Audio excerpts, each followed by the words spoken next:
शुक्लाम्बरधरं विष्णुं शशिवर्णं चतुर्भुजं प्रसन्नवदनं ध्यायेत् सर्वविघ्नोपशान्तये। गुरुर्ब्रह्मा गुरुर्विष्णुः गुरुर्देवो महेश्वरः गुरुः साक्षात् परं ब्रह्म तस्मै श्रीगुरवे नमः। व्यासाय विष्णुरूपाय व्यासरूपाय विष्णवे नमो वै ब्रह्मनिधये वासिष्ठाय नमो नमः। कूजन्तं राम रामेति मधुरं मधुराक्षरम् आरुह्य कविताशाखां वन्दे वाल्मीकिकोकिलं। श्रुतिस्मृतिपुराणानाम् आलयं करुणालयं नमामि भगवत्पादशङ्करं लोकशङ्करम्। वागर्धाविव सम्पृक्तौ वागर्धप्रतिपत्तये जगतः पितरौ वन्दे पार्वती परमेश्वरौ। सूक्तिं समग्रयितुन स्वयमेव लक्ष्मीः श्रीरङ्गराजमहिषी मधुरैकटाक्षैः वैदग्ध्यवर्णगुणगुम्भनगौरवैर्यां कण्डूलकर्णकुहराः कवयोधयन्ति। हैमोर्ध्वपुण्ड्रमजहन्मकुटं सुनासं मन्दस्मितं मकरकुण्डलचारुगण्डं बिम्बाधरं बहुलदीर्घकृपाकटाक्षं श्रीवेङ्कटेशमुखमात्मनि सन्निधत्ताम्। विमलपटी कमलकुटी पुस्तकरुद्राक्षशस्तहस्तपुटी कामाक्षी पक्ष्मलाक्षी कलितविपञ्ची विभासि वैरिञ्ची।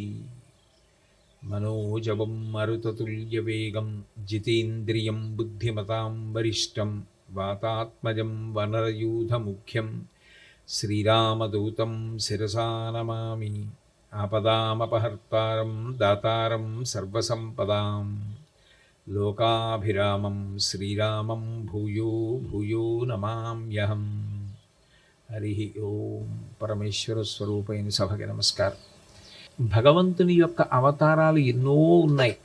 నిజానికి అందులో ప్రధానమైన అవతారాలు దశావతారాలుగా కీర్తించిన అవి కాకుండా ఉన్న అవతారాలు ఎన్నో ఉన్నాయి అని భాగవతం మనకి తెలియచేస్తుంది. వేదోద్ధారణ మందరాభరణ పృథ్వీధర్మ నిర్మాణ ప్రహ్లాదత్రాణ బలిప్రతారణ నృపాహంకార నిర్వాపణ వైదేహీ రమణ ధనంజయ జయ వ్యాపార పారీణ క్షోణీదివ్యత్కరుణ తమోహరణ తండ్రి వెంకటేశ ప్రభు అంటారు. అందులో దశావతారాలు ప్రధానమైన అవతారాలు. ఈ 10 అవతారాలలో 9 అవతారముల యొక్క తేజస్సు పరిపూర్ణ అవతారమైనటువంటి శ్రీకృష్ణావతారంలోకి ప్రవేశిస్తుంది. రకరకాలైన అవతారాలు ఉన్నాయి. ఇందులో ప్రధానంగా పూర్ణావతారము పరిపూర్ణావతారము పరిగణనలోకి తీసుకొనవలసిన అవతారాలు. అన్ని అవతారముల యొక్క తేజస్సు దేనిలోకి వెడుతుందో అది పరిపూర్ణావతారం అయితే శ్రీకృష్ణావతారం ఎంతో గొప్ప అవతారం. అట్లాగే శ్రీరామావతారం కూడా. అవి తక్కువ చేశాను అని కాదు నా ఉద్దేశ్యం.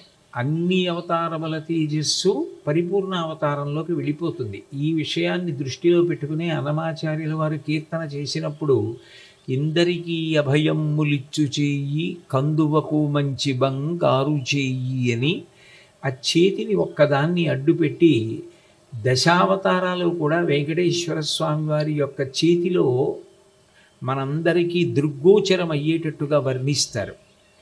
అటువంటి వెంకటేశ్వర అవతారం చాలా చాలా గొప్ప అవతారం. వెంకటాద్రి సమం స్థానం బ్రహ్మాండే నాస్తి కించన వెంకటేశ సమోదేవో నభూతో నభవిష్యతి అంటారు.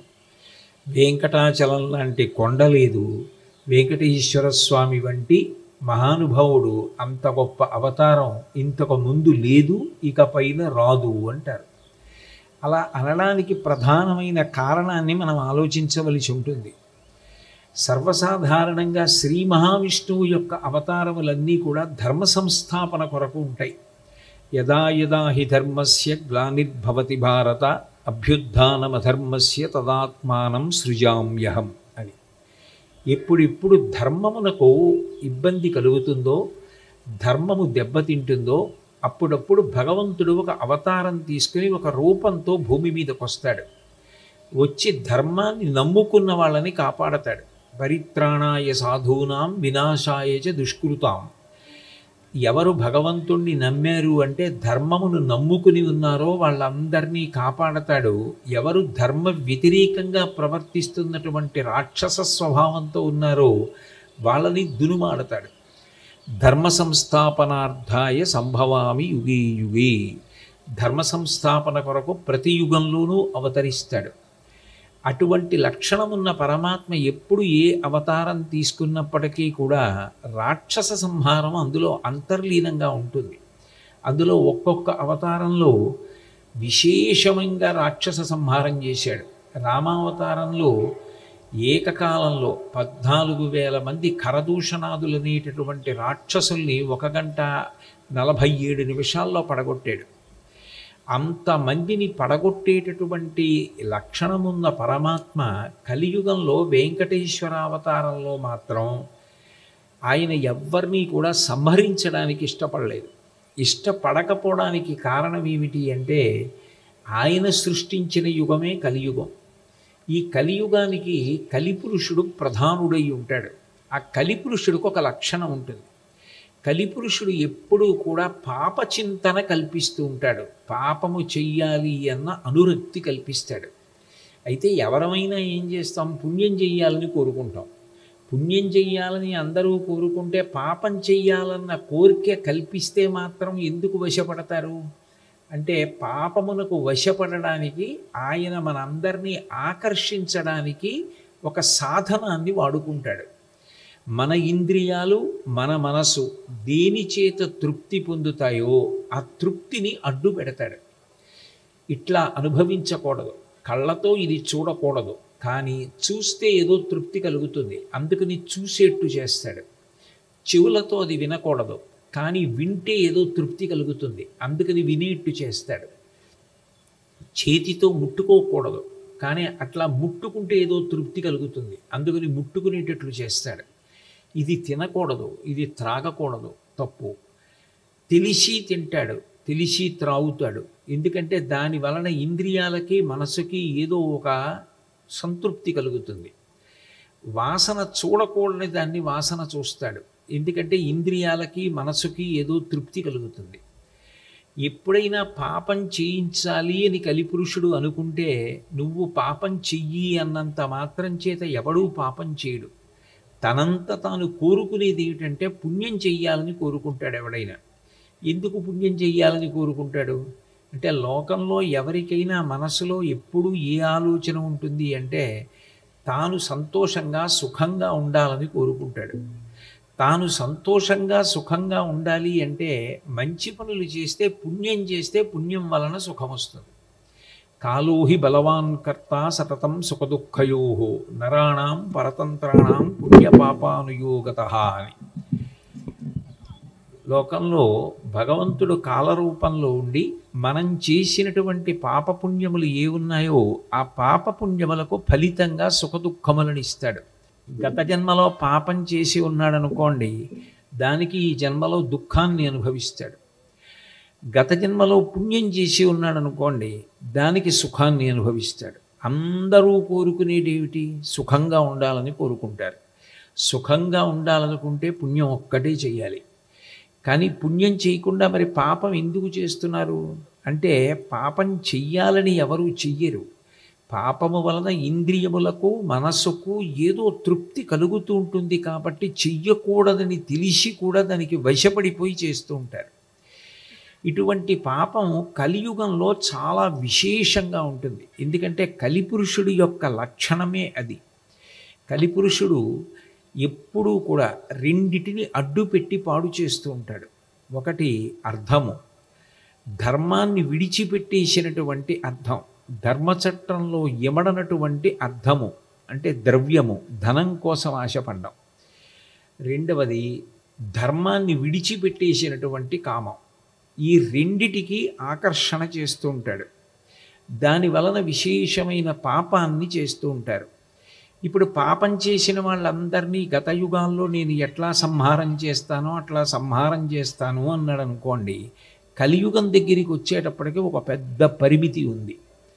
పూర్వం కలియుగానికి పూర్వం రాక్షసులందరికీ వేరే శరీరాలు ఉన్నాయి. ఒక చీమ అంటే ఓ శరీరం ఉంది, ఓ కుక్క ఓ శరీరం ఉంది, ఓ పిల్లి ఓ శరీరం ఉంది. ఆ శరీరం వంక చూడగానే ఇది పిల్లి ఇది కుక్క అని గుర్తుపడతారు. రాక్షసుణ్ణి కూడా చూడగానే ఈయన రాక్షసుడు అని గుర్తుపట్టేవారు. ఇప్పుడు రాక్షసుడు బయట వేరు శరీరంతో ఉండడు కలియుగంలో.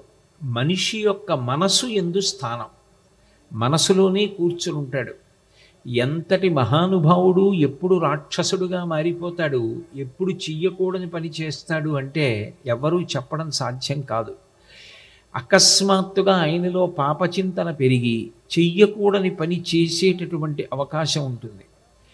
అందుకని కలిపురుషుడు చాలా తీవ్రమైనటువంటి ఆకర్షణ చేత పాపం వైపుకి లాగేస్తూ ఉంటాడు. మరి అందరూ పాపం చేస్తే, అందుకే భగవంతుడు కలియుగంలో ఒక గొప్ప అవకాశాన్ని కల్పించాడు. చేసిన కాని పాపములు చెందవు, చెయ్యతలంచినంతటన్ చేసెదనన్న చెందు కదా కలిలోన పుణ్యముల్, మోసములీతటంచు నృపముఖ్యుడు కాచె కలిన్ మరందముల్లాసము తోటగ్రోలి విరులంతెగ వేయక చూచెడి తీటికైవడిన్నన్నారు భాగవతం ప్రథమ స్కంధంలో. పరీక్షిన్ మహారాజు గారు కలిపురుషుణ్ణి చూసి కూడా కలిపురుషుణ్ణి సంహరించలేదు, వదిలిపెట్టేశాడు.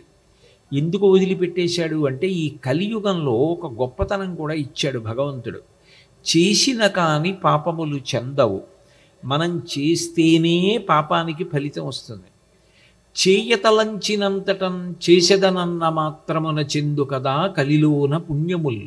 మీరు ఏదైనా ఒక చాలా గొప్ప పని చెయ్యాలి అని అనుకున్నారనుకోండి, చెయ్యాలి అని అనుకున్నంత మాత్రం చేత బాగా తీవ్రమైనటువంటి కోరికతో, అది ఏదో నోటి మాటగా అనుకోవడం కాదు, చాలా గట్టి సంకల్పంతో నేను చెయ్యాలి అని మీరు అనుకుంటే అది మీరు చేశారు అన్న పుణ్యాన్ని ఇస్తారు. గంగా పుష్కరాలు అవుతున్నాయి, నేను గంగా స్నానం చేయలేకపోయాను, గంగకి వెళ్ళలేకపోయాను, కాశీ వెళ్ళలేకపోయాను, హరిద్వార్ వెళ్ళలేకపోయాను, నేను గంగా స్నానం చేసి ఉంటే బాగుండేది అని చాలా తహతహలాడాడు మనసులో. ఆయన అట్లా పుణ్యం చెయ్యాలని తహతహలాడినంత మాత్రం చేత ఆయన గంగా పుష్కర స్నానం చేశాడు అని వేసేస్తారు. కానీ పాపం విషయంలో చేస్తే తప్ప పాప ఫలితాన్ని వెయ్యరు. ఊహ చేసి వదిలిపెట్టేస్తే దోషం లేదు, కానీ ఆ పాపకర్మ చేస్తే మాత్రం పాపానికి ఫలితం వస్తుంది. అందుకే కలియుగంలో ఈ పెద్ద వెసులుబాటు ఒకటి ఇచ్చారు. దానితో పాటు భగవంతుడు ఏం చేశాడంటే, కలియుగంలో వెంకటేశ్వర స్వామి వారి యొక్క అవతారంలోనే ఆయన మీ అందరూ ఇట్లా ఉంటే నేను అనుగ్రహిస్తాను అని చెప్పడం కోసమని ఒక భంగిమ పట్టి ఒక మూర్తిగా నిలబడ్డాడు. వ్యాసుల వారు శ్రీ వెంకటేశ్వర స్వామి వారి యొక్క మూర్తిని వర్ణన చేశారు. చేస్తూ ఒక మాట అన్నారు, నకృతం దైవసంఘైశ్చ నకృతం విశ్వకర్మణ స్వేచ్ఛయా క్రీడతే తత్ర ఇచ్ఛారూపం విరాజిత అన్నారు. వెంకటేశ్వర స్వామి వారి యొక్క మూర్తి నిజానికి నకృతం దైవసంఘైశ్చ, ఏ దేవతలు కూడా ఆయన యొక్క రూపాన్ని తయారు చేయలేదు. నకృతం విశ్వకర్మణ, విశ్వకర్మ దాన్ని తయారు చేయలేదు.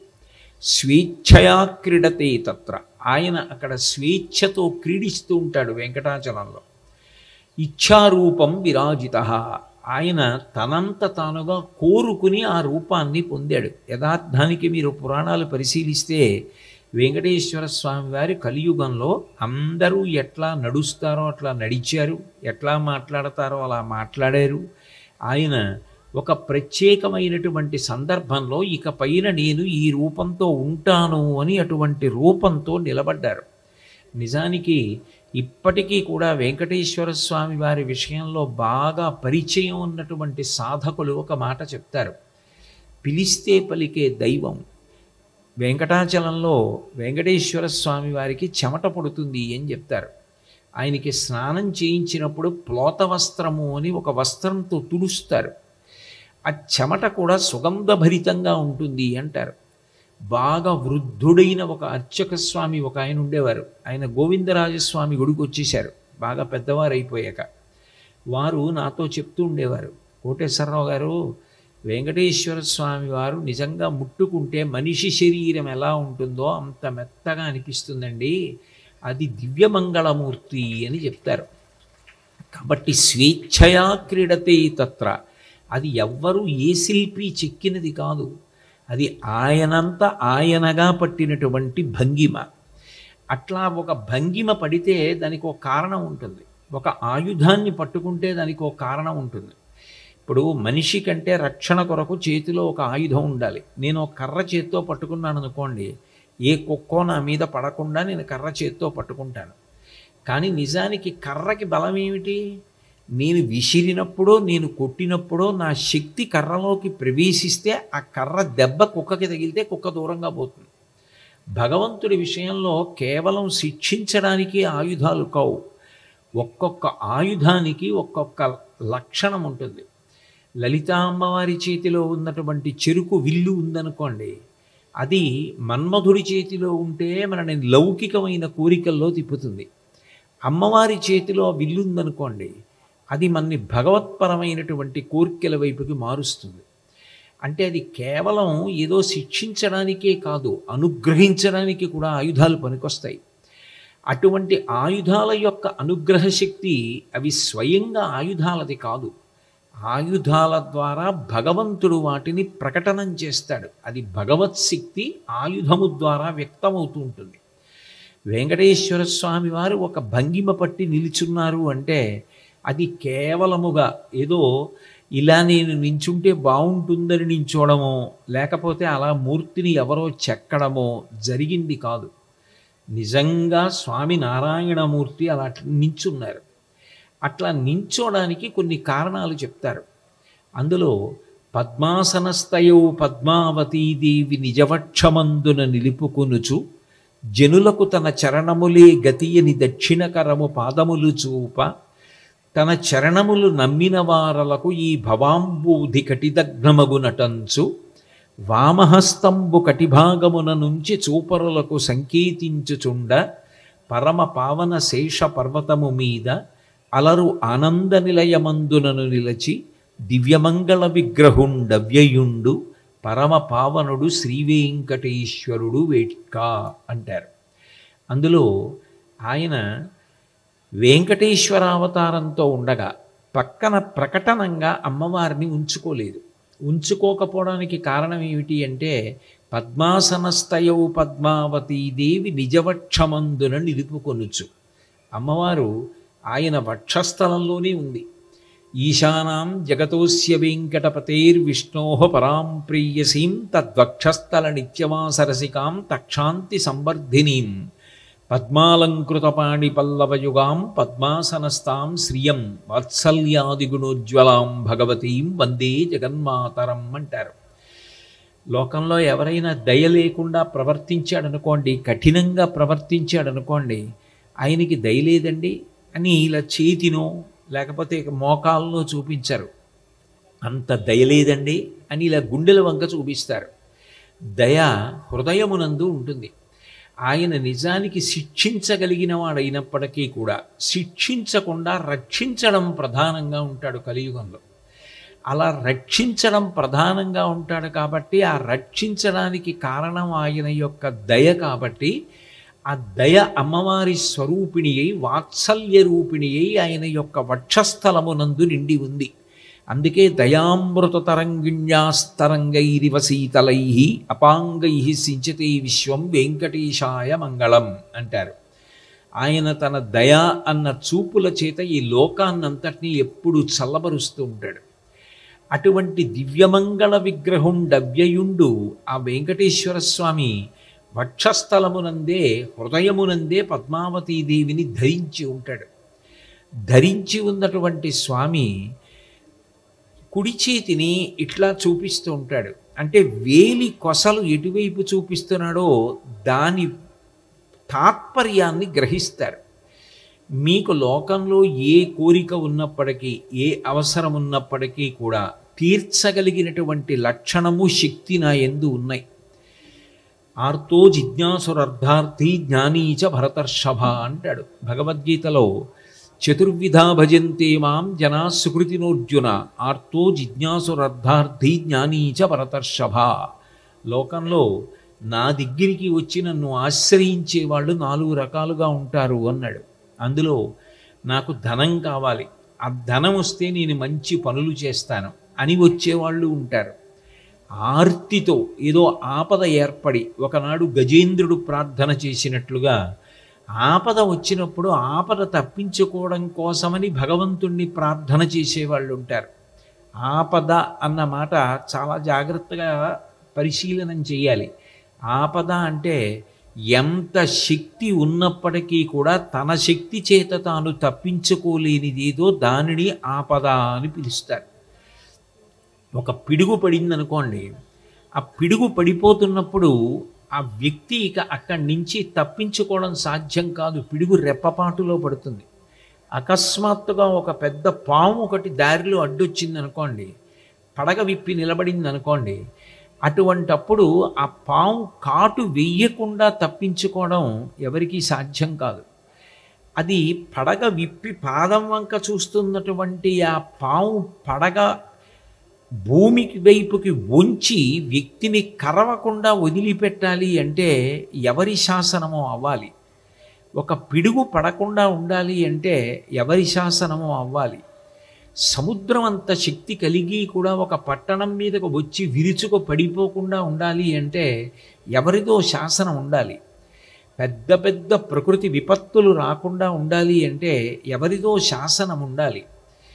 తీస్తున్న ఊపిరి కానీ విడిచిపెడుతున్న ఊపిరి కానీ వేగం మారకుండా అట్లాగే తీయడం మన చేతిలో ఉంటే ఆయాసంతో గుండె పోటు వచ్చి ఊపిరి తీయలేక వైద్యశాలలో చేరడం అన్నమాట ఉండదు. వాడి ఊపిరి వాడు తీసుకోవడం వాడి చేతిలో ఉండదు. భగవంతుని యొక్క అనుగ్రహము కలిగినంతసేపు మాత్రమే ఆ ఊపిరి తీయడం. 1,000,000 మంది వైద్యులు కూడి వచ్చినా కానీ మరణమయ్యడి వ్యాధి మాన్పలేరు. ఆ ఊపిరి ఆగిపోవాలి అని నిర్ణయించవలసిన వాడు నిర్ణయించాడనుకోండి, ఇంతమంది వైద్యులు చుట్టూ ఉన్నా, ఎన్ని పరికరాలు చుట్టూ ఉన్నా, ఎన్ని వైద్యశాలలున్నా వ్యక్తి యొక్క ఊపిరి ఆగిపోకుండా ఉండడం సాధ్యం కాదు. ఆపద అంటే మన ప్రయత్నము చేత మనము తప్పుకోలేనిదేదో దానిని ఆపద అని పిలుస్తారు. ఆ ఆపద నేను తప్పించి మిమ్మల్ని దయతో చూస్తాను. నా దగ్గరికి ఆపద గట్టెక్కాలి అని ఆర్తితో వచ్చేవాళ్ళు ఉంటారు. ధనం కోసం వచ్చేవాళ్ళు ఉంటారు. ధనం ఎందుకు అంటే ధనము లేకపోతే మనిషికి సుఖశాంతులు ఉండవు. ధనము ఉండాలి. అసలు ధనము లేకుండా ఉంటే మనిషి సౌభాగ్యంతో బతకలేడు. అనాయాసైన మరణం వినా దైన్యేన జీవితం అంటారు. అనాయాసంగా ఏమీ కష్టపడకుండా చాలా తేలికగా శరీరాన్ని వదిలిపెట్టగలగాలి. బ్రతికున్నంతకాలం ఒకరి దగ్గర చేయి చాపి ధనం కోసం నిలబడి పొట్టపోసుకోవలసినటువంటి అవసరం లేకుండా చాలా హాయిగా బ్రతకగలగాలి. దానికి ధనం కావాలి, ధార్మికమైన ధనం కావాలి. కాబట్టి అటువంటి ధనం కోసం వచ్చేవాళ్ళు ఉంటారు. జిజ్ఞాసు అతడు అసలు భగవంతుడు ఎవరు, మాకు ఆయన గురించి తెలుసుకోవాలని అన్నవాళ్ళు భగవంతుడికే నమస్కారం చేస్తారు. భగవంతుడెవరో జ్ఞానము కలిగిన వాళ్ళు కూడా మళ్ళీ భగవంతుడికే నమస్కారం చేస్తారు. భగవంతుడెవరో తెలిసిపోయిన తరువాత ఇంకా జ్ఞానము కలిగిన తరువాత నమస్కారం ఏమిటంటే కెరటము సముద్రానికి నమస్కారం చేసినట్టు ఉంటుంది. నిజానికి కెరటం సముద్రం రెండు కావుగా, రెండు ఒక్కటే. సముద్రం లేని కెరటం ఉండదు. కెరటము సముద్రానికి నమస్కారం చేసినట్టుగా నమస్కారం చేసేటటువంటి ప్రక్రియ. కాబట్టి ఆర్తో జిజ్ఞాసురర్థార్థి జ్ఞానీచ భరతర్షభ, ఈ నలుగురిని కూడా నన్నే ఆశ్రయిస్తారు. ఈ ఆశ్రయించిన వాళ్ళందరినీ కూడా కలియుగంలో నేను ఉద్ధరిస్తాను అని చెప్పడానికి తన చరణములే గతి అని దక్షిణకరము పాదములు చూప, కుడి చెయ్యి ఇలా చూపిస్తూ ఉంటుంది. ఎవరు నా పాదాలు నమ్ముకున్నారో, ఎవరు నా పాదాలు పట్టుకున్నారో, ఎవరు నా పాదములను ఉపాసన చేస్తున్నారో వాళ్ళందరినీ కూడా నేను కాపాడతాను. ఎంత కాపాడతాను అంటే వాళ్ళకి ఈ సంసారం అనబడేటటువంటి సముద్రం నడువులోతే వస్తుంది తప్ప వాళ్ళు మునిగిపోయేలా ఉండదు అని చెప్పడానికి వామహస్తంబు కటిభాగమున నుంచి చూపరులకు సంకేతించుచుండ, ఎడమ చెయ్యి నడుం మీద పెట్టుకుని ఉంటాడు. అటువంటి స్వామి అలరు ఆనంద నిలయమందులను నిలచి శేషపర్వతం మీద ఆనంద నిలయ విమానంలో ఉన్నాడు. ఆనందం కలగాలి అంటే మూడు ఒకే సరళ రేఖలో పడాలి.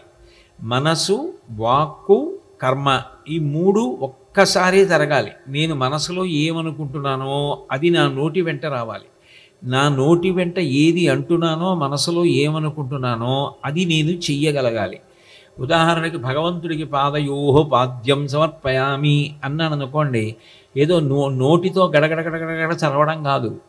పాదయోహో పాద్యం సమర్పయామి అంటే నీకు నిజంగా భగవంతుని యొక్క చరణారవిందముల వైపుకి దృష్టి నిలబడి నువ్వు ఆయన పాదముల మీద స్వర్ణ కలశంతో నీళ్లు పోస్తుంటే ఆయన యొక్క మెత్తటి దివ్యమైన పాదములను నువ్వు కడిగి నీ పై వస్త్రంతో ఆయన యొక్క పాదాలు తుడిచి ఆ పాదోదకాన్ని నువ్వు లోపలికి తీర్థంగా పుచ్చుకొని తల మీద చల్లుకుంటే ఎంత గొప్ప అనుభూతి పొందుతావో అది నువ్వు పాదయోహో పాద్యం సమర్పయామి అన్నప్పుడు నోటితో అన్నది, మనసుతో చూసినది, చేసినది మూడు ఏకీకృతమైతే నువ్వు అక్కడ ఉన్న మూర్తికి దర్భతో చుక్క వేసినా మనసులో మాత్రం అట్లా భావన చేసి నిలబడగలిగితే, అట్లా నిలబడిన స్థితి ఏది ఉంటుందో అక్కడ మనసు, వాక్కు, కర్మ మూడు కూడా ఏకీకృతమయ్యాయి, ఒక సరళ రేఖలో పడ్డాయి. అప్పుడు లోపల నుంచి ఉద్భుతమవుతుంది ఆనందం. ఆనందం బయట నుంచి వచ్చేది కాదు. చూడండి, తమలపాకులు ఆకుపచ్చగా ఉంటాయి, సున్నం తెల్లగా ఉంటుంది, వక్క నల్లగా ఉంటుంది. మూడు కలిపి నవిలితే నోరు ఎర్రబడుతుంది. మూడు భిన్నమైన రంగులతో ఉన్న పదార్థాన్ని కలిపి నవిలితే నోరు ఎర్రబడినట్టు మనోవాక్కాయ కర్మలు, మనసు, వాక్కు, కర్మ ఈ మూడు మనోవాక్కాయములు మూడు ఏకీకృతమైతే లోపల నుంచి ఉద్భుతమయ్యేదానిని ఆనందము అని పిలుస్తారు. అటువంటి ఆనందం మనం సాధన చేసి పొందడం అంత తేలిక విషయం కాదు. వెంకటేశ్వర స్వామి వారి విషయంలో ఆనంద నిలయంలో పద్మపీఠం మీద ఉన్న వెంకటేశ్వర స్వామి వారి దర్శనానికి వెళ్ళినటువంటి వ్యక్తి ఆయన యొక్క దివ్యమంగళమూర్తిని చూడగానే ఇక నోట్లోంచి అన్ని శబ్దములు ఆగిపోతాయి. అక్కడ వరకు గోవిందా గోవిందా గోవిందా గోవిందా అంటూ పెడతారు. నిజంగా ఆయన దర్శనానికి వెళ్ళేటప్పటికీ తుమ్మిద పువ్వు మీదకు వచ్చేంత వరకే జంకారం చేసి పువ్వు మీద వాలి తేనె తాగేటప్పుడు ఎంత నిశ్శబ్దమైపోతుందో అంత నిశ్శబ్దమైపోతారు. ఆపాదమస్తకం ఆయన్ని చూస్తూ అంత ఆనందపడిపోతారు. ఆ ఆనందమును మీకు ఇవ్వగలిగిన విమానం కాబట్టి దానికి ఆనంద నిలయ విమానం అని పేరు. శ్రీరంగం అయితే ప్రణవాకార విమానము అంటారు. కాంచీపురంలో వరదరాజస్వామి దేవాలయం అయితే పుణ్యకోటి విమానము అంటారు. తిరుమలలో ఆనంద నిలయ విమానము అంటారు. అటువంటి ఆనంద నిలయ విమానమునందు ఆయన నిలబడి ఉన్నాడు. ఆయన ఆపదముక్కులవాడ అనాథరక్షక గోవిందా గోవిందా అంటుంటారు. ఆపదముక్కులవాడ అని ఎందుకు పిలుస్తారో తరిగొండ వెంగమాంబ గారు వెంకటాచల మాహాత్మ్యము అని ఒక కావ్యం చేశారు. తరిగొండ వెంగమాంబ గారు మహాభక్తురాలు. ఆ వెంకటాచలంలోనే ఆనందనిలయ విమానానికి చుట్టూ ప్రదక్షిణంగా తిరగడానికి ఉన్న వీధులలో అన్నమాచార్యుల వారి ఇల్లు ఉన్న చోట ఆ ఇంట్లో కొంత భాగంలో ఆవిడ ఉంటూ ఉండేవారు. వెంకటేశ్వర స్వామి వారు ప్రతిరోజు ఏకాంత సేవ అయిపోగానే తరిగొండ వెంగమాంబ గారి ఇంటికి వెళ్ళేవారు. ఆవిడ ఆయన్ని ఉయ్యాల్లో కూర్చోమ్మని ఉయ్యాల ఊపుతూ ఆవిడ భాగవతం మొదలైనవి చదువుతూ ఉండేవారు. భాగవతం ఎవరి కథ? భగవంతుడి కథ, ఆయన కథే, వెంకటేశ్వర స్వామి కథే. ఆవిడ చదువుతుంటే ఆయన కొడుతూ వింటూ ఉండేవారు. ఒక రోజున ఆవిడ ఉయ్యాల ఊపుతున్నారు, వెంకటేశ్వర స్వామి వారు వింటున్నారు. తెల్లవారిపోయింది, 3 అయిపోయింది, 4 అయిపోయింది. ఆనంద నిలయంలో కౌసల్యా సుప్రజారామ పూర్వా సంధ్యా ప్రవర్తతే అని సుప్రభాతం ప్రారంభమైపోయింది. అకస్మాత్తుగా విన్నారు వెంకటేశ్వర స్వామి వారు. అమ్మో, సుప్రభాతం ప్రారంభమైపోయింది, తలుపులు తీస్తారు, నేను అక్కడ కనపడలేదు అనుకుంటారు వెంగమాంబ అని చెప్పి చటుక్కున ఉయ్యాల్లోంచి దూకేసి వెళ్ళిపోతున్నారు. ఎక్కడికి వెళ్ళిపోతావు, ఘట్టం పూర్తవకుండా అని ఆవిడ చనువుగా పంచె పట్టుకున్నారు. పట్టుకుంటే ఆ పంచె పర్రం చిరిగిపోయింది. ఆ చిరిగిపోయిన ముక్క ఆవిడ మడత పెట్టి పూజ గదిలో పెట్టారు. ఆయన వెళ్ళి నించున్నారు పద్మపీఠం మీద. అర్చకులు వచ్చి తలుపులు తీశారు. తలుపులు తీస్తే ఎదురుగుండా నిలబడినటువంటి వెంకటేశ్వర స్వామి వారి వస్త్రంలో శేషం, అంటే కొంత ముక్క ఉంది, కొంత ముక్క లేదు. వాళ్ళు తెల్లబోయి రాత్రి దొంగలు లోపలికి రాలేదు, ఆ స్వామివారి పట్టుబట్ట ఎలా చిరిగిపోయిందని అంత స్వాతంత్ర్యం తరిగొండ వెంగమాంబ గారికి తప్ప ఎవరికి ఉంటుందని ఆవిడ ఇంటికి వెళ్ళారు. వెళ్ళి అమ్మ స్వామివారు చిరిగిపోయిన బట్టతో నిలబడి ఉన్నారు, మిగిలిన ముక్క మీ ఇంట్లో ఉందా అన్నారు. తెల్లవారే వరకు భాగవతం విని తెల్లవారిపోయిందని చటుక్కున పారిపోతుంటే పట్టుకున్నాను, పంచె చిరిగిపోయింది, ఆ ముక్క లోపల పూజ గదిలో పెట్టాను, పట్టుకుపోండి అంది ఆవిడ. అంటే ఆవిడికి వెంకటేశ్వర స్వామి వారితో అంత చనువు.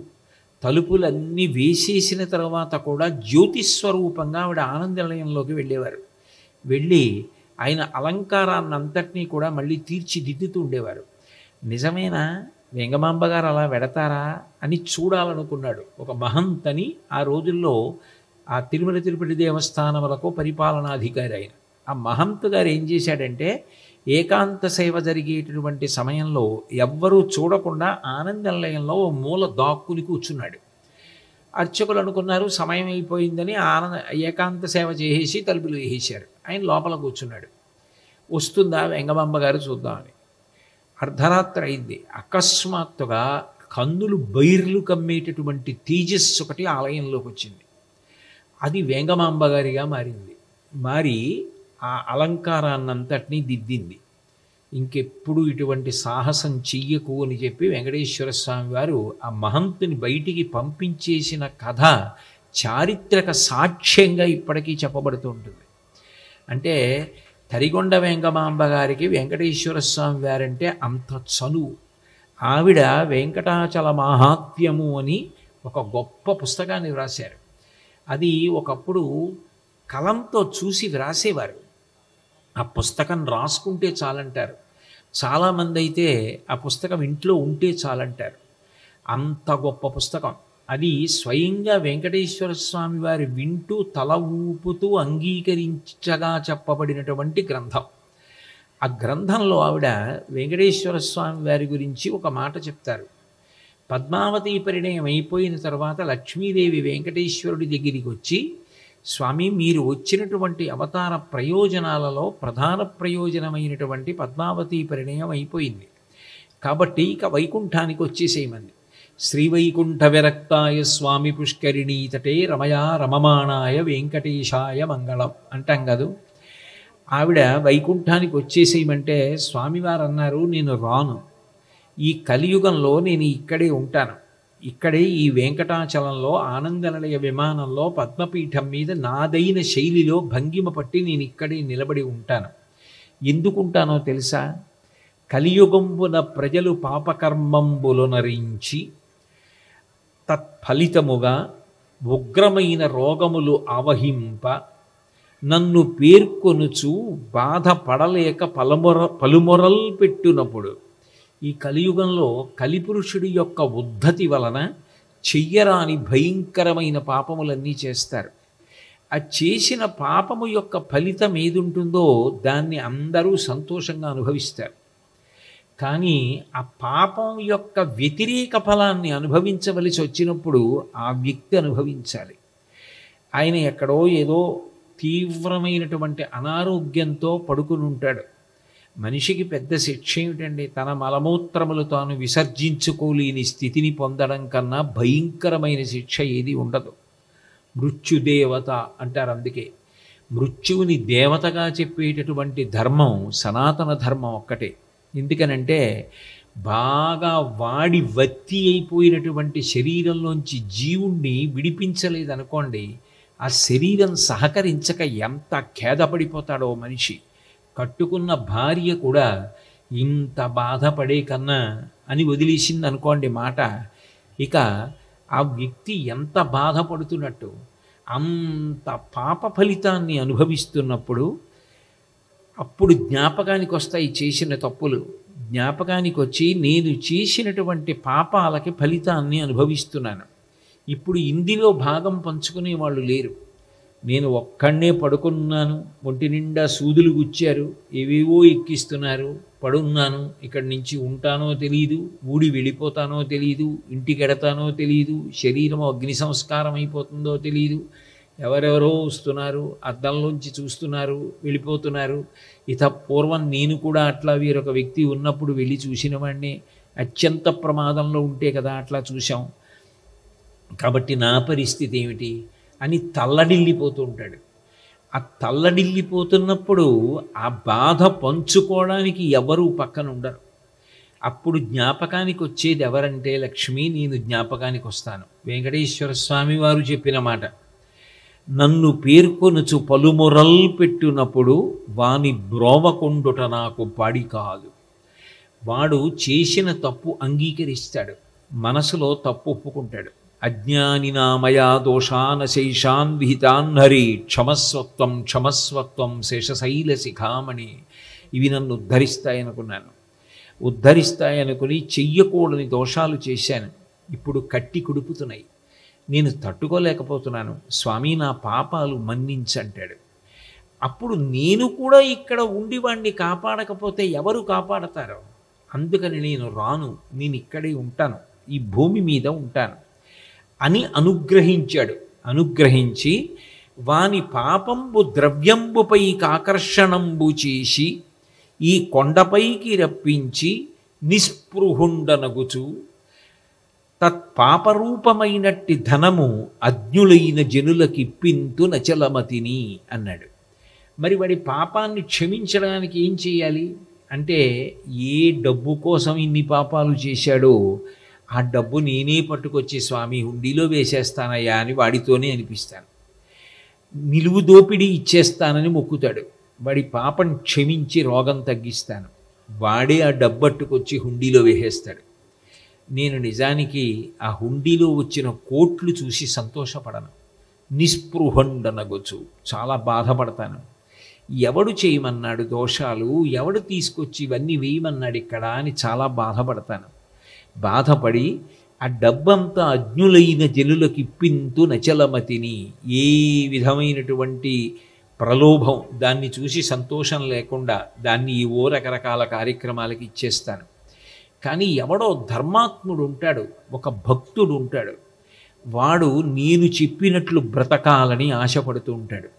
వాడు కొండకు బయలుదేరి వస్తూ ఉంటాడు, నాకు పరమ సంతోషంగా ఉంటుంది లక్ష్మి, నేను ఈ విషయం నిజమా కాదా అని అనుమానం వచ్చింది. నాకు అనుమానం వచ్చి నేను తిరుమల తిరుపతి దేవస్థానాల్లో నాకు బాగా సన్నిహితులైనటువంటి కొంతమంది ఆ అర్చక బృందం వారిని అడిగాను నిజమేనా అని. అడిగితే వాళ్ళు నాతో ఒక మాట చెప్పారు, ఒక్కొక్కసారి మాకు అకస్మాత్తుగా వెంకటేశ్వర స్వామి వారి ముఖం ఎంతో సంతోషంగా కనపడుతుందండి, సుప్రభాతం చేయగానే మేము అప్పుడు అనుకుంటాం ఎవరో భక్తుడు వస్తున్నాడు కొండకు అనుకుంటాం. ఒక రోజు పోయాకో 2 రోజులు పోయాకో ఆయన ముఖం గంభీరంగా ఉంటుంది.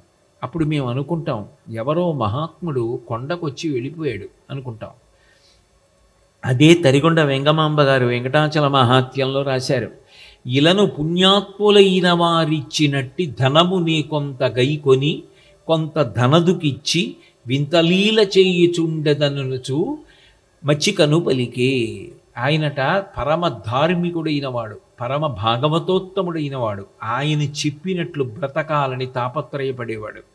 వాడు ఎవరున్నాడో వాడు వచ్చి హుండీలో చెయ్యి పెట్టి ఇలా వేస్తూ ఉంటే ఆ 5 రూపాయలు 10 రూపాయలు 50 రూపాయలు 100 రూపాయలు వెంకటేశ్వర స్వామి ఎవరికీ కనపడకుండా చెయ్యి హుండీలో పెట్టి పట్టుకుని తీసుకుంటారట ఆ ద్రవ్యాన్ని. ఆ భక్తుడు ధర్మాత్ముడిచ్చిన ద్రవ్యాన్ని మాత్రం నేను చెయ్యి పెట్టి తీసుకుంటాను లక్ష్మి, తీసుకుని కలియుగంలో జేబు ఖర్చుకి కొంత ద్రవ్యం ఉంచుకుంటాను, కొంత ధనదుకు వడ్డీకి ఇచ్చి నా వివాహానికి కుబేరుడి దగ్గర అప్పు పుచ్చుకున్నాను, ఆ అప్పు పుచ్చుకున్న ద్రవ్యాన్ని కుబేరుడికి ఇచ్చేస్తాను. కలియుగంలో ఉండేటటువంటి ధర్మాలు ఎలా ఉంటాయో మొట్టమొదట నిరూపణం చేసినటువంటి వ్యక్తి వెంకటేశ్వర స్వామి వారు. బహుశः ఈ దేశంలో మొట్టమొదటి లీజ్ అగ్రిమెంట్ సంతకం పెట్టింది వెంకటేశ్వర స్వామి వారి. మన లీజ్ అగ్రిమెంట్ అంటే మీకు బాగా అర్థం అవుతుంది అని నేను ఆంగ్ల పదాన్ని వాడాను. భూమి యజమాని వేరొకరు ఉంటారు, కానీ ఆ భూమిని దీర్ఘకాలం పాటు వేరొకరి ప్రయోజనం కొరకు ఇస్తారు. దానికి ఏదో అద్దె కట్టి ఆ భూమిని ఇంచుమించు తనదిగా వాడుకుంటూ ఉంటారు. దీర్ఘకాలం పాటు అద్దెకి పుచ్చుకున్న భూమి ఏది ఉంటుందో దాన్ని ఆ పేరుతో పిలుస్తూ ఉంటారు. నిజానికి వెంకటేశ్వర స్వామి వారు అక్కడ ఆనందనిలయ విమానం ఏర్పాటు చేసుకుని ఆ తిరుమలలోనే ఉండాలి అని అనుకున్నప్పుడు అది మొట్టమొదట వరాహస్వామి వారిది. వరాహస్వామి వారెవరు, వెంకటేశ్వర స్వామి వారెవరు అంటే ఒక ప్రమిదలో 2 దీపాలు వెలుగుతుంటే తత్వతః 2 దీపాలు ఒక్కటైన 2 దీపములుగా కనపడుతున్నట్టే శ్రీరామాయణంలో సీతారామ కళ్యాణం అయిపోయిన తర్వాత రామచంద్రమూర్తికి పరశురాముడు కనపడ్డట్టే రాముడు పరశురాముడు రెండు ఆయన అవతారాలే. అట్లాగే ఆదివరాహస్వామి వెంకటేశ్వర స్వామి ఇద్దరు ఒకటే. ఆయన అక్కడ ఉండాలని అనుకున్నారు వెంకటేశ్వర స్వామి. అప్పుడు ఆదివరాహస్వామిని భూమి అడుగుదాం అనుకున్నారు. అడుగుదాం అనుకుంటే ఆదివరాహస్వామి తన యొక్క సైన్యంతో వస్తున్నారు. ఆయన దగ్గర ఉన్న పెద్ద పెద్ద పందులే ఆయన సైన్యం. ఆ సైన్యంతో వస్తున్నారు. వస్తుంటే వెంకటేశ్వర స్వామి వారు ఒదిగి పక్కకి నిలబడ్డారు. ఆగి ఆదివరాహస్వామి అడిగారు, ఏం కావాలి నీకని అడిగారు. అడిగితే నేను ఇక్కడ ఉండాలనుకుంటున్నాను, నాకు కొద్దిగా భూమి ఇవ్వండి, ఇక్కడ ఆలయ నిర్మాణం అవుతుంది, కలియుగంలో భక్తుల్ని అనుగ్రహించడానికి ఉంటానన్నారు. స్థనం మౌల్యేన గృహ్యతాం అన్నారు ఆదివరాహస్వామి. ఇది కలియుగం, భూమి కొనుక్కోవాలంటే డబ్బు ఇవ్వాలి, గజానికి ఇంత అని డబ్బు ఇవ్వండి మీకు ఇస్తానన్నారు. అందుకే ఇప్పటికీ ఆదివరాహ క్షేత్రి అని పిలుస్తారు. మన అక్కడ జరిగేటటువంటి శ్రీనివాస గజ్జ అవి పరిశీలిస్తే మీరు మహావరాహ క్షేత్రి అంటారు. అది ఆదివరాహస్వామి వారిది. అది స్థలం మౌల్యేన గృహ్యతాం, డబ్బిచ్చి పుచ్చుకోండి అన్నారు. అంటే వెంకటేశ్వర స్వామి అన్నారు, ఇది కలియుగం, నా మీద అలిగి లక్ష్మీదేవి కొల్హాపురం వెళ్ళిపోయింది, కాబట్టి ఇప్పుడు నేను మీకు డబ్బిచ్చి తీసుకోలేను, కానీ మీకు ఒక మాట ఇస్తాను. ప్రథమం దర్శనం చాస్యాత్ నైవేద్యం క్షీరసేచనం. ఎవరైనా భక్తులు ఈ కొండకొచ్చి దర్శనం చేసుకోవాలని అనుకుంటే మొదట మీ దర్శనం చేసుకుని నా దర్శనం చేస్తేనే వాళ్ళు దర్శనం చేశారని ఫలితం ఇస్తాడు. మిమ్మల్ని ముందు దర్శనం చేయకుండా నా దగ్గరికి వస్తే ఆ దర్శనం పరిపూర్ణమైన దర్శనం కాదు. కాబట్టి ప్రథమం దర్శనం చాస్యాత్, ముందు ఆదివరాహస్వామి దర్శనం చేయాలి.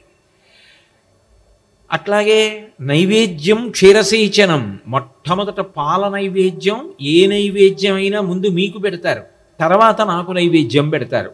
ఇవి 2 వరాలు ఇస్తాను, నాకు స్థలం ఇవ్వండి అన్నారు. అయితే సరే ఇస్తానన్నారు. అందుకని అక్కడ స్థలాన్ని తీసుకొని నీడ తిరగని చింత చెట్టు అని పూర్వం ఉండేదిట. ఆ చింత చెట్టు సూర్యుడు ఎటు తిరిగినా కూడా నీడ తిరిగేది కాదంటే అంత పెద్ద చింత చెట్టు. ఆ చింత చెట్టు దగ్గరే ఆనందనిలయ విమానాన్ని నిర్మాణం చేస్తే అందులో వెంకటేశ్వర స్వామి వారు స్వయంభూ తనంత తానుగా అట్లా నిలబడ్డారు అని. కాబట్టి వెంకటేశ్వర స్వామి వారు కృతకంగా ఎవరో చెక్కినటువంటి మూర్తి కాదు, ఎవరో ఇట్లా నిలబడు అని చెప్పినది కాదు. కలియుగంలో గొప్ప అదృష్టం ఏమిటంటే మిగిలిన యుగాలలో భగవంతుని యొక్క కాలికి ఉన్నటువంటి బొటనవేలి గోటి కాంతి ఒక్కటి దర్శనం చెయ్యాలంటే ఎంతో తపస్సు చేయాలి. అందుకే అక్రూరుడు అంటాడు భాగవతంలో, శూరులు తొల్లియే విభుని శోభిత పాదనక ప్రభావళించేరి భవాంధకారముల చిక్కక ఉందురు వట్టి దేవునిన్ వైరముతోడనైన పిలవన్నను పంపి శుభంబు చేసి నిష్కారణమైన ప్రేమ ఇది కంసుని పోలు సకుండు కల్గునే అంటాడు. భగవంతుని యొక్క కాలికి ఉన్న గోటి కాంతి దర్శనం అంత కష్టం. కలియుగంలో మనం ఆపాదమస్తకం ఆయన ముందు నిలబడి స్వామిని పైనుంచి కిందకి, కింద నుంచి పైకి దర్శనం చేయగలుగుతాం. ఆయనని మనమెంతసేపు దర్శనం చేశామన్న దానికన్నా ఆయన మనని ఎంతసేపు చూడ్డానికి ఇష్టపడతాడన్నది ప్రధానం. వీడు వస్తున్నాడు రా, వీడిని నేను చూడాలి, వాడంటే నాకు ఇష్టం అని భగవంతుడు అన్నాడు అనుకోండి, వాడి జన్మ సార్థక్యం. మనం అక్కడ ఎంతసేపు ఉన్నామన్నది కాదు, మనని ఆయన చూడాలని ఎంత పరితపించేటట్లు మనం భక్తితో బ్రతకగలుగుతున్నాం. భక్తి అంటే ధర్మం, ధార్మికంగా బ్రతకగలుగుతున్నాం అన్నది ప్రధానమైన విషయం. వెంకటేశ్వర స్వామి వారి అవతారంలో అసలు కలియుగంలో పాటించవలసినటువంటి ఎన్నో విశేషాలు చూపించారు. నిజానికి ఆయన అవతార ప్రకటనం చేయకుండా ఒక పుట్ట యందు ఉండిపోయారు. వాల్మీకస్తం హరిజ్ఞాత్వా తుతోష మనసా విధి అంటారు. ఈ పుట్టలో వెంకటేశ్వరుడిగా స్వామివారు ఉన్నారు, సాక్షాత్ శ్రీమన్నారాయణుడు అని పొంగిపోయినటువంటి బ్రహ్మగారు ఆవు రూపాన్ని పొందాడు. బ్రహ్మాధీను శివోవత్స గోపాలీ కమలాలయ. బ్రహ్మగారు ఆవయ్యారు, శివుడు దానికి దూడ అయ్యారు. లక్ష్మీదేవి వాటి రెండింటినీ పోషించేటటువంటి స్త్రీగా మారింది. ఆ ఆవు వచ్చి పాలు ఆ పుట్టలోకి వదిలిపెట్టేస్తోంది. రోజు స్వామివారు పాలు త్రాగుతూ ఉండేవారు. రోజు ఈ ఆవు పాలు తీసుకొచ్చి ఇక్కడ వదిలేస్తోంది, ఈ ఆవు ఇంటి దగ్గర పాలు ఇవ్వట్లేదని చోళరాజు పత్ని నన్ను శిక్షించిందన్న కోపంతో ఆ ఆవుని కాపాడే వ్యక్తి గొడ్డలి తీసి కోపంతో దాన్ని అనుసరించి జాగ్రత్తగా పరిశీలిస్తే ఇది పుట్టలో వదిలేస్తోంది, దీనివల్ల నేను దెబ్బలు తిన్నాను అని చెప్పి గొడ్డలి విసిరాడు. ఆ గొడ్డలి వెళ్ళి ఆవు మీద పడుతోంది. ఆవు ఎట్టి పరిస్థితుల్లో పూజింపబడాలి తప్ప సాధు గోమాత భరతభూ శ్వాసకోశ మరియు దాని బంధింపలుడికిపోదెవట దళంబున కనుమూయువాని కడుపు అంటారు. ఒక మనిషికి ఊపిరితిత్తులు ఎంత ప్రధానమో ఆవు అంత గొప్పది. సనాతన ధర్మంలో గోవుని మించింది లేదు. అటువంటి గోవు ఎక్కడ దెబ్బతింటుందో, తన కళ్ళ ముందు ఎక్కడ ఆవు నెత్తురు పడుతుందోనని వెంకటేశ్వర స్వామి వారు అకస్మాత్తుగా పైకి లేచి ఆవుకు అడ్డు నిలబడ్డారు. ఆ గొడ్డలి వచ్చి ఆయన తలకి తగిలింది. సప్తతాళ ప్రమాణేన రక్తస్ఫూర్తిరభూస్తథా అన్నారు. 7 తాడి చెట్లంత ఎత్తు నెత్తురు పైకి లేచిందిట. అంటే ఆయన అవతార ప్రకటనలో మొట్టమొదట చేసింది ఏది అంటే గోపోషణ, గో సంరక్షణ చేశారు.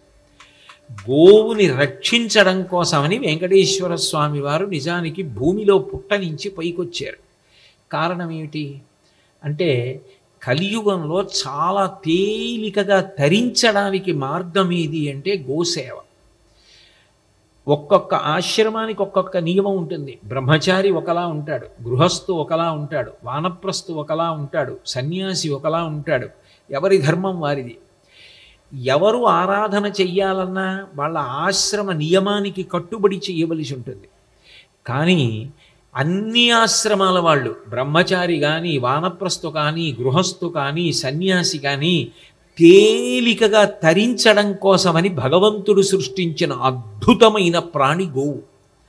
దాని యందు సమస్త దేవతలు నివాసమై ఉంటారు. అందరు దేవతలు గోవు యందే నివాసమై ఉంటారు. ఈ మాట నేను చెప్పడం కాదు, వేదం చెప్పింది. ఈ మాట భీష్మాచార్యుల వారు అంపశయ్య మీద పడుకుని మహాభారతంలో చెప్పారు. ఇంతమంది దేవతలు అమ్మ గోమాత నీ ఎందున్నారు, నాకు కూడా స్థానం ఇమ్మని లక్ష్మీదేవి బ్రతిమాలింది. బ్రతిమాలితే గోవులు మేమివ్వమన్నాయి. నీకు మేమివ్వం అంటే ఎందుకు ఇవ్వరు మీరు నాకు స్థానం అన్నది.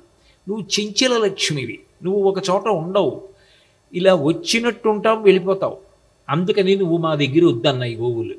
అంటే అప్పుడు లక్ష్మీదేవి అంది, నేను వెళ్ళిపోతాను అంటే కారణం ఆ వ్యక్తి దగ్గర ఉంటే సమాజం వాడి వల్ల పాడైపోతోంది అనుకున్నప్పుడు వాడిని వదిలిపెట్టి వెళ్ళిపోతాను. ఎంతకాలం భక్తితో నిలబడ్డాడో అంతకాలం వాడి దగ్గర ఉంటాను. నేను వెళ్ళిపోకపోతే దుర్మార్గులైన వాళ్ళు ఎలా శిక్షింపబడతారు? అందుకని వెళ్ళిపోతున్నాను. మీరు నన్ను అవకాశం ఇచ్చి స్థానం ఇచ్చి కాపాడకపోతే నాకు అప్రతిష్ఠ వస్తుంది. కాబట్టి నాకు మీరు స్థానం ఇవ్వండి అని లక్ష్మీదేవి గోవుల్ని బ్రతిమాలుకుంది. ఇది నేను చెప్పిన మాట కాదు, భీష్ముడు అనుశాసన పర్వంలో చెప్పాడు. మామూత్ర పురీషంబులు భామ పరమ పవిత్రములు. అప్పుడు గోవులు అన్నటువంటి మాట, ఓ భామ లక్ష్మీదేవి, మా మూత్రము మా పురీషము మా పేడ పరమ పవిత్రములు. 84 లక్షల జీవరాశులలో ఏ ప్రాణి వదిలిపెట్టిన మలమైనా కూడా దుర్వాసన. ఒక్క ఆవు పేడ మాత్రం సువాసన, ఎందుకంటే అది లక్ష్మీ స్థానం. మామూత్ర పురీషంబుల భామా వేదంబులెరుగు పరమ పావనములు కావున నీవా మేలుగు వస్తువులన్ ప్రీతి ధామములయ్యుండుము ఇంపు తలకొన మాకున్ అంది అన్నయ్య గోవులు. ఓ లక్ష్మీదేవి, ఇక పైన మా మూత్రమునందు మా పేడ యందు నువ్వు నివాసం చెయ్యి అన్నాయి. అందుకే ఇప్పటికీ కూడా ఏదైనా వ్రతం చెయ్యాలి అంటే కల్పంలో ఏముంటుందంటే ఇంటికి ఈశాన్య భాగమనందు గోమయముతో ఒలికి. మీరు ఒక హోమం చేద్దాం అనుకున్నారు, అక్కడికి దేవతలు రావాలి. నన్ను మీ ఇంటికి పిలిచి ఓ యాపిల్ పండు మొక్క తినండి అన్నారు అనుకోండి, నేను వస్తే కదా యాపిల్ పండు మొక్క తిన్నాం. హోమంలో మీరు హవిస్ ఇవ్వాలంటే అక్కడికి రావాలి కదా దేవతలు. అక్కడికి రావాలి అంటే భూమి శుద్ధి కావాలి. భూమి శుద్ధి కావాలంటే ఒకే ఒక పదార్థం ఉంది, గోమయంతో అలకాలి. మీరు ఎక్కడైనా చదవండి, వరలక్ష్మీ వ్రత కథ చదవండి, ఏది చదవండి, గోమయముతో అలికి అని ఉంటుంది. ఆవు పేడతో అలుకుతారు, వెంటనే భూమి శుద్ధవుతుంది. ఆవులు ఎక్కడైనా తిరిగే అనుకోండి, తనంత తానుగా ఆ ప్రదేశం అంత పవిత్రం. పరమ పవిత్రముల్ యజనభాజనముల్ తము విన్న చూచినందురిత చేయంబులెల్ల తొలగంత్రోయగచాలు ప్రధానకర్త కొత్తరగతి లాభవైభవము తంగిటి జున్నుగ చేయు గోవులు ఎవ్వరు తగ వానికొల్తుర నివారణ చొత్తురు మరునాకమున్నన్నాడు భీష్ముడు. గోవు పరమ పవిత్రం. ప్రతిరోజు గోవు వంక చూడాలన్నా, గోవుని ముట్టుకోవాలన్నా, గో సేవ చెయ్యాలన్నా వాడు పెట్టి పుట్టాలన్నారు. బ్రహ్మాండ పురాణంలో ఒక విశేషం ఉంది. చతుర్ముఖ బ్రహ్మగారు కూర్చుని ఉండగా ఆయన కుడి చేతి పక్కన కొంతమంది కూర్చున్నారు, ఎడమ పక్కన కొంతమంది కూర్చున్నారు. ఎడమ వైపు కూర్చున్న వాళ్ళకన్నా కుడివైపు కూర్చున్న వాళ్ళు కొంచెం గొప్పవాళ్ళు అని గుర్తు. మీ కుడి పక్కన కూర్చున్న వాళ్ళు ఎవరు, ఎడమ పక్కన కూర్చున్న వాళ్ళు ఎవరు అని అడిగారు వచ్చిన వాళ్ళు. అడిగితే బ్రహ్మగారు అన్నాడు, నా ఎడమ పక్కన కూర్చున్న వాళ్ళు దేవాలయాలు కట్టారు, గొప్ప గొప్ప దానాలు చేశారు, ఎన్నో సేవలు చేశారు, తల్లిదండ్రుల్ని ఎంతో ప్రేమతో భక్తితో పోషించారు, గురువుల్ని సేవించారు. నా కుడివైపున ఉన్న వాళ్ళు ఉన్నారే, వీళ్ళందరూ గోసేవ చేసిన వాళ్ళు, అందుకని నాకు కుడివైపు కూర్చోబెట్టుకున్నానన్నాడు. అసలు గోవు లేనిదే ధర్మచక్రం లేదు. ఆవు పాలు లేకపోతే, నెయ్యి లేకపోతే హోమం దేని పెట్టి చేస్తారు? హోమం చేయకపోతే దేవతలకు హవిస్సు ఎలా పెడుతుంది? దేవతలకు హవిస్సు వెళ్ళకపోతే వర్షం ఎలా పడుతుంది? మఖము చెయ్య వజ్రిమది సంతసించును, వజ్రి సంతసింప వానకురియు, వానకురిసి గసవు వసుమతిపై పెరగు, గసవు మీసి ధేను గణము బ్రతుకు. అందుకే గోవు పరమ పవిత్రముల్ యజనభాజనముల్ తము విన్న చూచినం దురిత చేయంబులెల్ల తొలగంత్రోయగ చాలు. రోజు ఆవు వంక చూడగలిగితే చాలరా అన్నారు. అది అంత గొప్పది. దురిత చేయంబులెల్ల తొలగంత్రోయగ చాలు ప్రధానకర్త కొత్తరగతి లాభవైభవము తంగిటి జున్నుగ చేయు గోవులు. ఓ హోమం చేస్తున్నప్పుడు ఆ పక్కన ఆవుని కట్టి ఉంచితే ఆవు ఆ మంత్రాన్ని కానీ వింటూ ఉంటే ఆ చేసినటువంటి కర్త పూర్ణ ఫలితాన్ని పొందుతారని చెప్పాడు భీష్ముడు. అంతేకాదు, తన ఇంటి లోపలికి వెళ్ళి బయటికి వచ్చి, లోపలికి వెళ్ళి బయటికి వచ్చి ఎంత స్వతంత్రంగా తిరుగుతాడో స్వర్గానికి అంత తేలిగ్గా పెడుతున్నాడు రా గోసేవ చేసినవాడు, ఎందుకంటే వాడు ధర్మమూలాన్ని కాపాడుతున్నాడు అన్నాడు. అంత గొప్పదైన గోవు చెనకపడకూడదు అని చెప్పి వెంకటేశ్వర స్వామి తన తల అడ్డు పెట్టి గొడ్డలి దెబ్బతిని రక్తం కారుతుండగా అవతార ప్రకటనం చేశారు. అంటే మీరు కూడా గోసేవ చెయ్యండి, గోవుల్ని రక్షించండి, గోవుని కాపాడండి, గోవుని పూజించండి. గౌరవారగ్నిహోత్రం. రోజు హోమం చేయకపోయినా చేత్తో ఇంత గడ్డి పట్టుకుని మీరు ఆవుకి తినిపించారనుకోండి, ఉత్తర క్షణంలో మీరు హోమం చేసి పూర్ణాహుతి చేశారు అని వేస్తారు. అందుకని గోవు అగ్నిహోత్రమే. అగ్నిహోత్రం ఎట్లా? శ్రియమిచ్చేత్ హుతాశన. శ్రియం ఉన్నతిని ఇస్తుందో అట్లాగే గోసేవ కూడా ఉన్నతిని కల్పిస్తుంది. అంత గొప్పది గోసేవ. పెట్టి పుట్టాలి గోసేవ చెయ్యాలంటే అన్నారు. అందుకే మేము ఎప్పుడు ఎక్కువ ఎక్కడ తిరుగుతూ ఉంటాము అంటే, మేము అందరం కలిసి ఆ గోశాలలోనే తిరుగుతూ ఉంటాం. ఆ గోశాలలో తిరుగుతూ ఉంటాం, గోసేవ చేయగలిగినంత చేస్తూ ఉంటాం. శాస్త్రవాక్కు మీద నమ్మకానికేగా శ్రద్ధ అని పేరు. చెప్పడానికి పనికి వచ్చింది, చేయడానికి పనికి రాకపోతే అది శ్రద్ధ అని ఎలా అనిపించుకుంటుంది?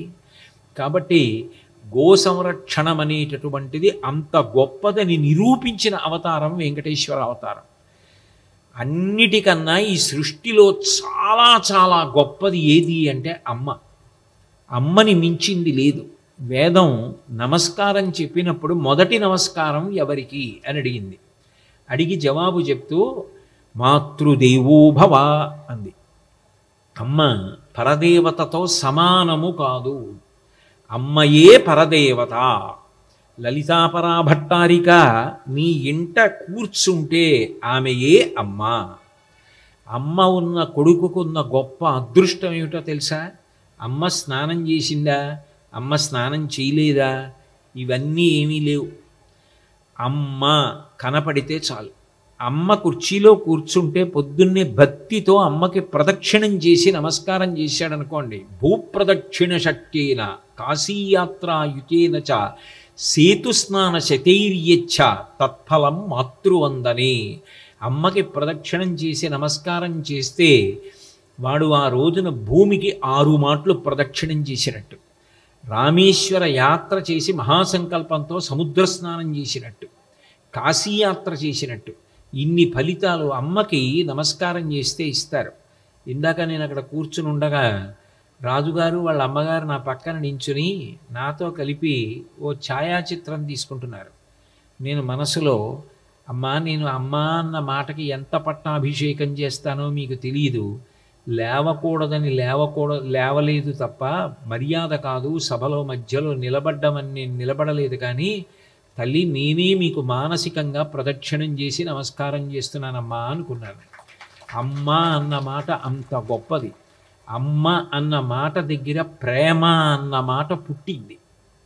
అసలు ప్రేమ అన్న మాట ఈ లోకంలో ఎక్కడ పుట్టిందంటే అమ్మ దగ్గరే. మహాత్యాగం ఎవరిది? అమ్మది. నువ్వు ఈ పని చేస్తే చచ్చిపోతావురా అన్నారనుకోండి, ఆ పని చేయడానికి భయపడతారు. అమ్మ గర్భం ధరించిన తర్వాత బ్రతుకుతుందని ఏమిటి నమ్మకం?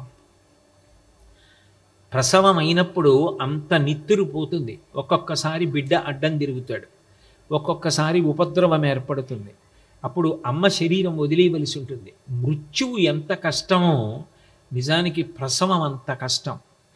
అంత కష్టమైన ప్రసవాన్ని తాను పొందవలసి ఉంటుంది. అది కూడా మృత్యు వచ్చినట్టే ఏ రాత్రి వస్తుందో ఏ పగలు వస్తుందో. అయినా కూడా తాను సిద్ధపడి, పరిచయం లేదు, వాడెవరో తెలియదు, వాణ్ణి కడుపులో అంత గారాబంగా చూసుకుంటూ వాడు కడుపులో ఉండి తంతు ఉంటే కాలు పెట్టి పరమ ప్రేమతో మురిసిపోయి భర్తని పిలిచి, ఏమండి లోపల వీడు తంతున్నాడు, ఇక్కడ నాకు తగులుతోంది అని మురిసిపోగలిగిన ప్రేమైకమూర్తి అమ్మ ఒక్కతే. లోకంలో ఎవరైనా కాలు తగిలిందనుకోండి కోపంగా చూస్తారు. తంతున్నాడని తెలిసి ప్రేమించగలిగినది అమ్మ ఒక్కతే. తాను చనిపోతానో బ్రతుకుతానో తెలియదు. అయినా ప్రసవం అయిన తర్వాత అంత నిత్తురుపోయి స్పృహ రాగానే ఆ బిడ్డ కాదు కృతజ్ఞత చెప్పేది, ఆ బిడ్డని దగ్గరికి తీసుకొని నా బిడ్డ అన్న భావన కలగగానే నిత్తురు పాలగా మార్చి పట్టగలిగినది అమ్మ ఒక్కతే. ఎంత ఐశ్వర్యం ఉంటే మాత్రం తండ్రి అన్నం పెట్టగలడు పుట్టిన బిడ్డకి? అమ్మ పెడుతోంది. రాత్రనక పగలనక బట్ట మలమూత్రాలతో తడిసిపోయిన దుర్వాసన వస్తున్న వాడిని సాకి, వాడికి ఒళ్ళు వేడెక్కితే ఉపవాసాలు చేసి ప్రదక్షిణాలు చేసి వాడు పెద్దవాడై తనకి పట్టాడు అన్నం పెట్టకపోయినా, ఏ అమ్మా నీ కొడుకు అంత సంపాదిస్తున్నాడు, ఎప్పుడు చూడ్డానికి కూడా రాడు, ఇలాంటి కొడుకు ఉంటే ఎంత అని ఎవరైనా అంటే, అమ్మ అమ్మ అమ్మ తర్వాత మాట అనకు, నేనెంతకాలం ఉంటాను, వాడు 100 ఏళ్ళు సుఖంగా ఉండాలమ్మా అంటుంది. తన పట్ల కృతజ్ఞుడైన కొడుకు కూడా 10 కాలాలు బ్రతికుండాలని కోరుకునేది లోకంలో అమ్మ ఒక్కతే. అసలు ప్రేమ అన్న మాట మొదలైంది అమ్మ దగ్గర, అంతం అమ్మ దగ్గర.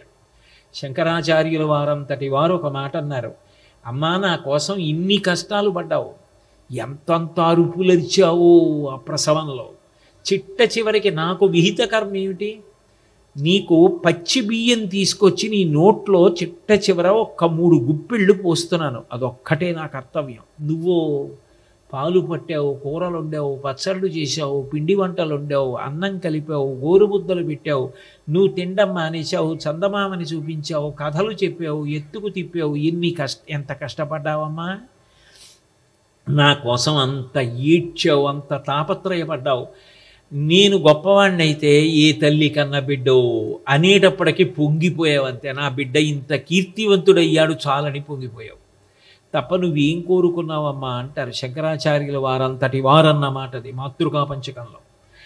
అటువంటి అమ్మని జాగ్రత్తగా చూసిన వాడెవరో, అమ్మ మీద భక్తి కలిగిన వాడెవరో వాడు నా దయకు పాత్రుడు. అందుకే ఎప్పుడో ఆయన కృష్ణావతారంలో ఉండగా యశోద అడిగింది, అయ్యా నీకు ఇన్ని కళ్యాణాలు అయ్యాయి, ఇన్ని కళ్యాణాలు కూడా దేవకీదేవి చూసింది నేను చూడలేదు, నా కోసం ఇంకొక కళ్యాణం చేసుకోమంది. అంటే శ్రీకృష్ణ భగవానుడు అన్నాడు, అమ్మా శ్రీశైలే పూరయిష్యామి కించిత్ కాలాదనంతరం, నీ కోరిక కలియుగంలో శ్రీశైలం అంటే తిరుమల వెంకటాచలం, అందుకని నేనమ్మా నీ కోరికని అక్కడ తీరుస్తాను, కలియుగంలో ఆ వెంకటాచలంలో తీరుస్తానన్నాడు. అందుకే పద్మావతి పరిణయం సమయంలో ఆ తల్లి యశోదయే వకుళమాతగా వచ్చింది. ఇప్పటికీ వకుళమాత ఎక్కడుంటుందో తెలుసా? వెంకటేశ్వర స్వామి వారి దేవాలయంలో ప్రతిరోజు వంటశాల యొక్క కన్నాల్లోంచి వంటశాలలో వంటలు చూస్తూ ఎదురుగుండా ఓ చిన్న గుడిలో కూర్చుని ఉంటుంది. ఎంత గొప్ప పరిపాలకుడైనా ఇంత అలిసిపోతున్నాడు నా బిడ్డ, ఇన్ని కోట్ల మంది కోరికలు తీరుస్తూ ఉంటాడు, ఎవరు ఎక్కడ మనసులో కోరుకున్నారు, ఎవరికి బిడ్డలు ఇచ్చాడు, ఎవరి మంగళసూత్రాలు కాపాడాడు, ఎవరి రోగం తగ్గించాడు, ఎవరికి ఏ ఆపద తీర్చాడు, ఎప్పుడూ అలా వింటూనే ఉంటాడు, ఎంత బడలిపోతాడో అని వంట చేయిస్తూ ఉంటుంది ప్రేమగా.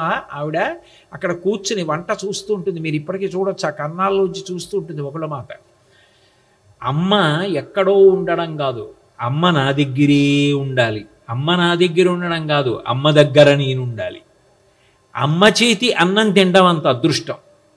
లోకంలో ఒక బిడ్డకి పెట్టి పుట్టాడని గుర్తేమిటంటే అమ్మ తన చేత్తో ఒక్క ముద్ద పెట్టడం, అమ్మ చేతి అన్నం తినడం అంత గొప్ప ఐశ్వర్యంగా చెప్తుంది శాస్త్రం.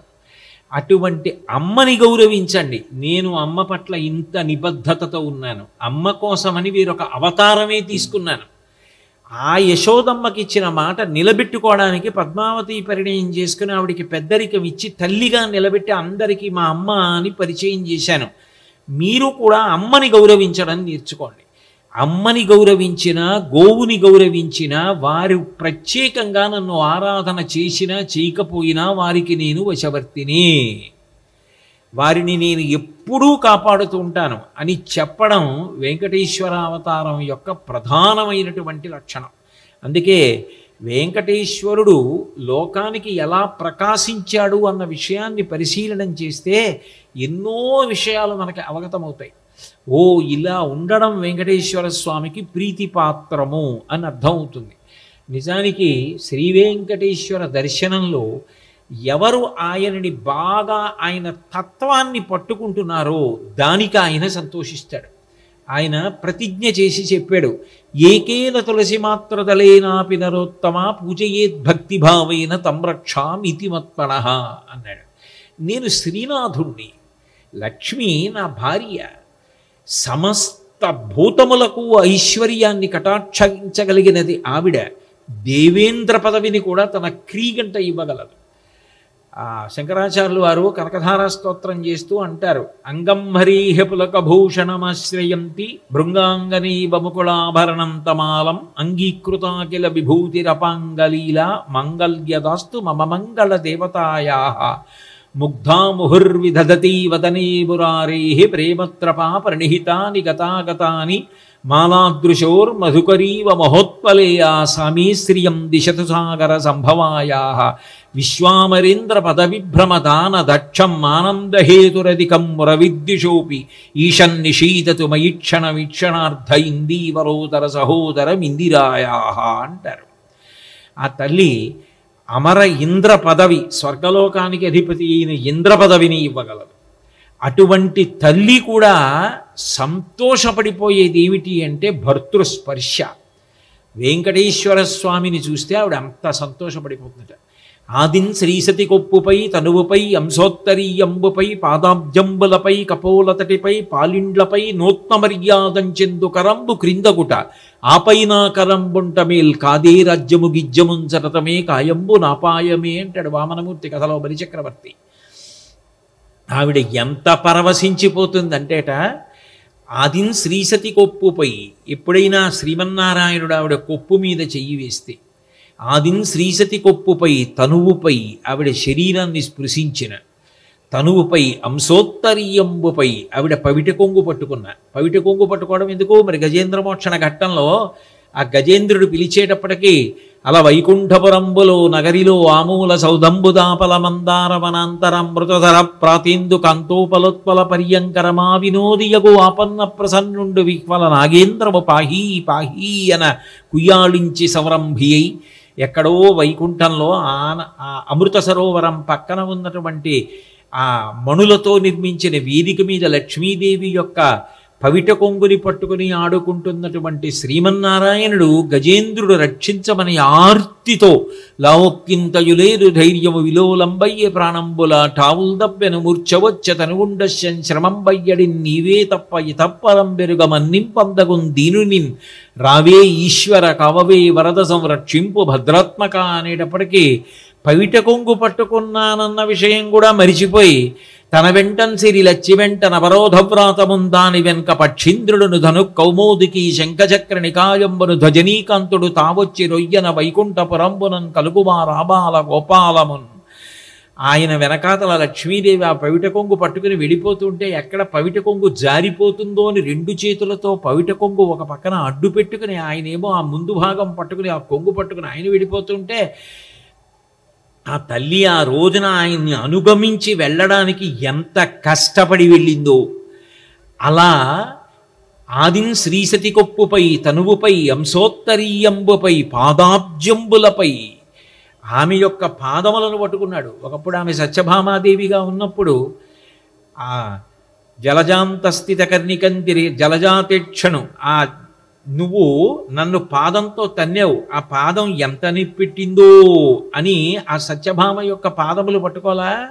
కాబట్టి ఆదిన్ శ్రీసతి కొప్పుపై తనువుపై అంశోత్తరీయంబుపై పాదాబ్జంబులపై కపోలతటిపై పాలిండ్లపై నూత్న మర్యాదంచెందుకరంబు క్రిందగుట. నూత్న మర్యాదంచెందుకరంబు అంటే గురువుగారి శిష్యుడి మీద చెయ్యి వేశాడు అనుకోండి, శిష్యుడు పొంగిపోతాడు, మా గురువుగారు ఇవాళ నా మీద చెయ్యి వేశారని.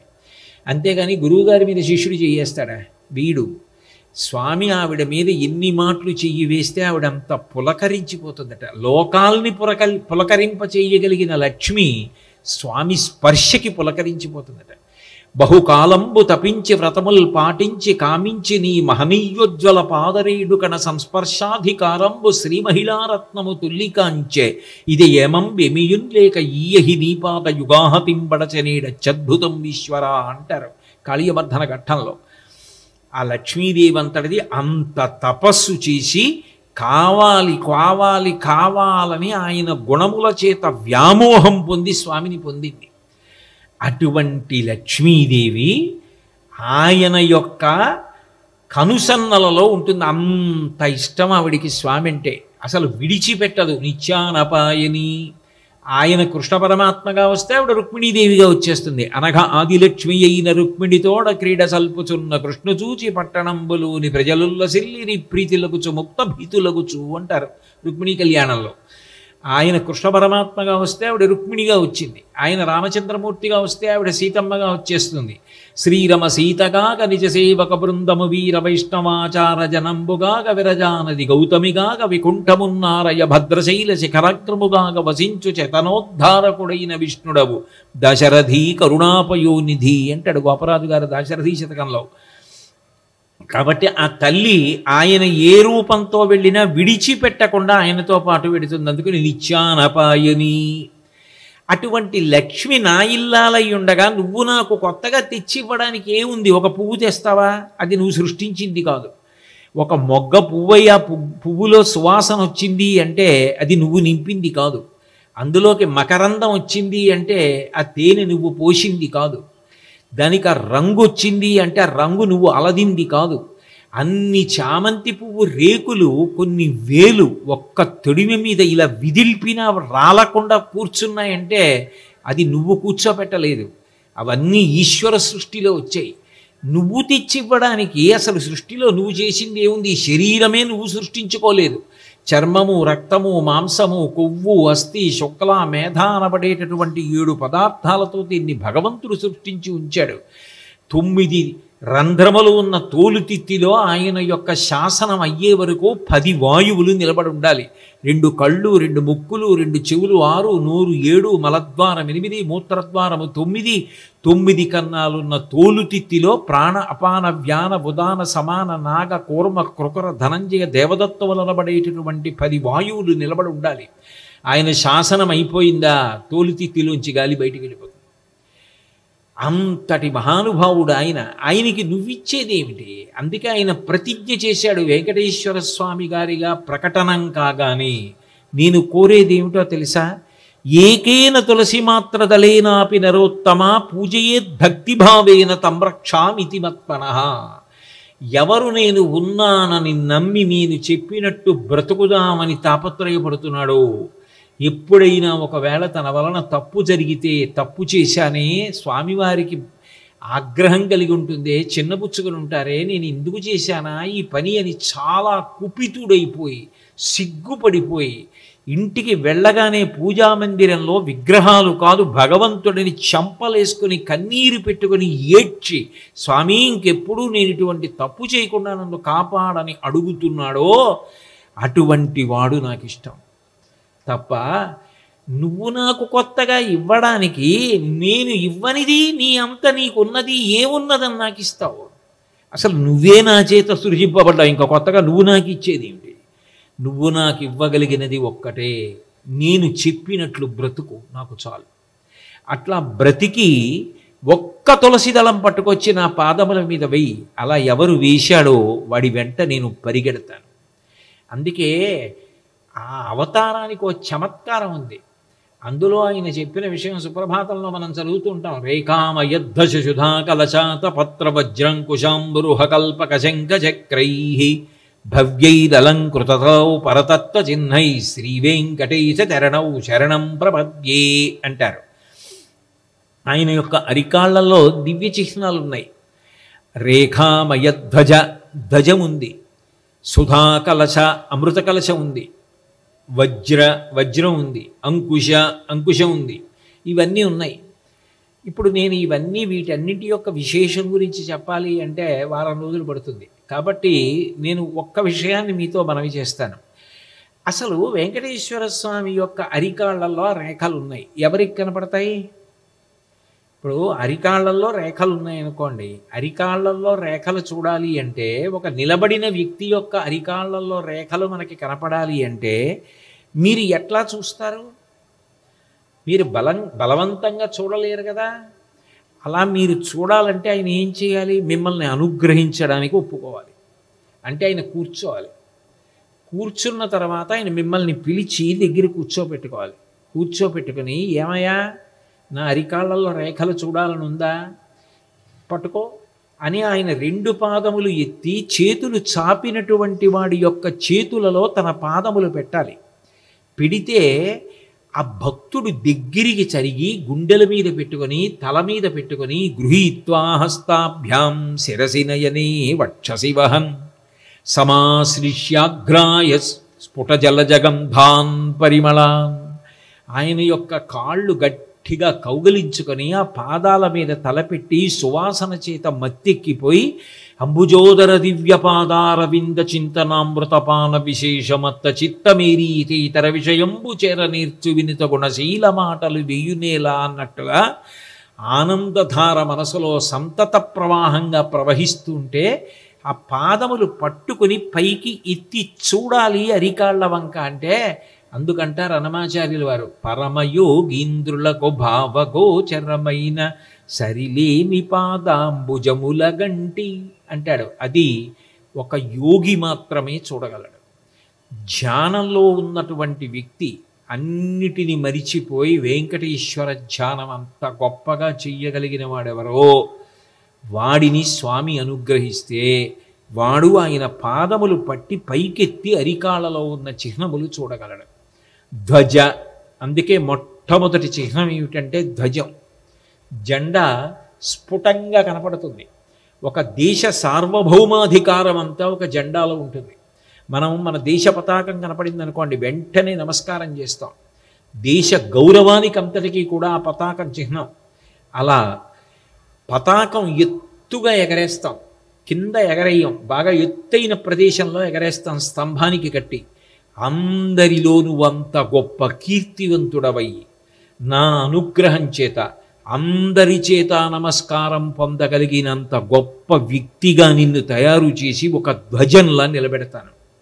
నా యందు భక్తి కలిగిన పాదములను అట్లా దర్శనం చెయ్యగలిగితే, అంటే వెంకటేశ్వర స్వామి వారి యొక్క ధ్యానం, వెంకటేశ్వర స్వామి వారికి సంబంధించిన విశేషాలు మనసులో గట్టిగా పట్టుకోగలగడం అంత గొప్ప విశేషం. అందుకే వెంకటేశ్వర అవతారం గురించి చెప్పేటప్పుడు ఒక మాట చెప్తారు. మీరు మిగిలినది ఏం చేసినా చేయకపోయినా కలియుగంలో వెంకటేశ్వర స్వామి వారి యొక్క దర్శనం రెప్పపాటు కాలం ఎవరు చేశారో వాడు విశేషమైనటువంటి పుణ్యమునకు పాత్రుడవుతాడు. ఎందుకంటే అది రాశీభూతమైనటువంటి నారాయణ స్వరూపం. ఇక స్మరణాత్ ఇష్టవర్షిణం, వెంకటేశ్వర స్వామి వారి యొక్క రూపాన్ని, వెంకటేశ్వర స్వామి వారి గురించి మనసులో దర్శనం చేయగలుగుతున్నాడు అనుకోండి, ఒకసారి ఆయనని స్మరించగలిగాడు అనుకోండి, అట్లా స్మరించగలిగిన వాడెవరో వాడికి ఇష్టవర్షిణం, సమస్తమైనటువంటి కోరికలు కూడా నెరవేరుతాయి. అంటే వాడి అవసరములన్నీ కూడా భగవానుడే తీరుస్తున్నాడు. అంత గొప్పగా తీర్చుతాడు అంటే కారణం మనసు ఆయన్ని పట్టుకున్నది.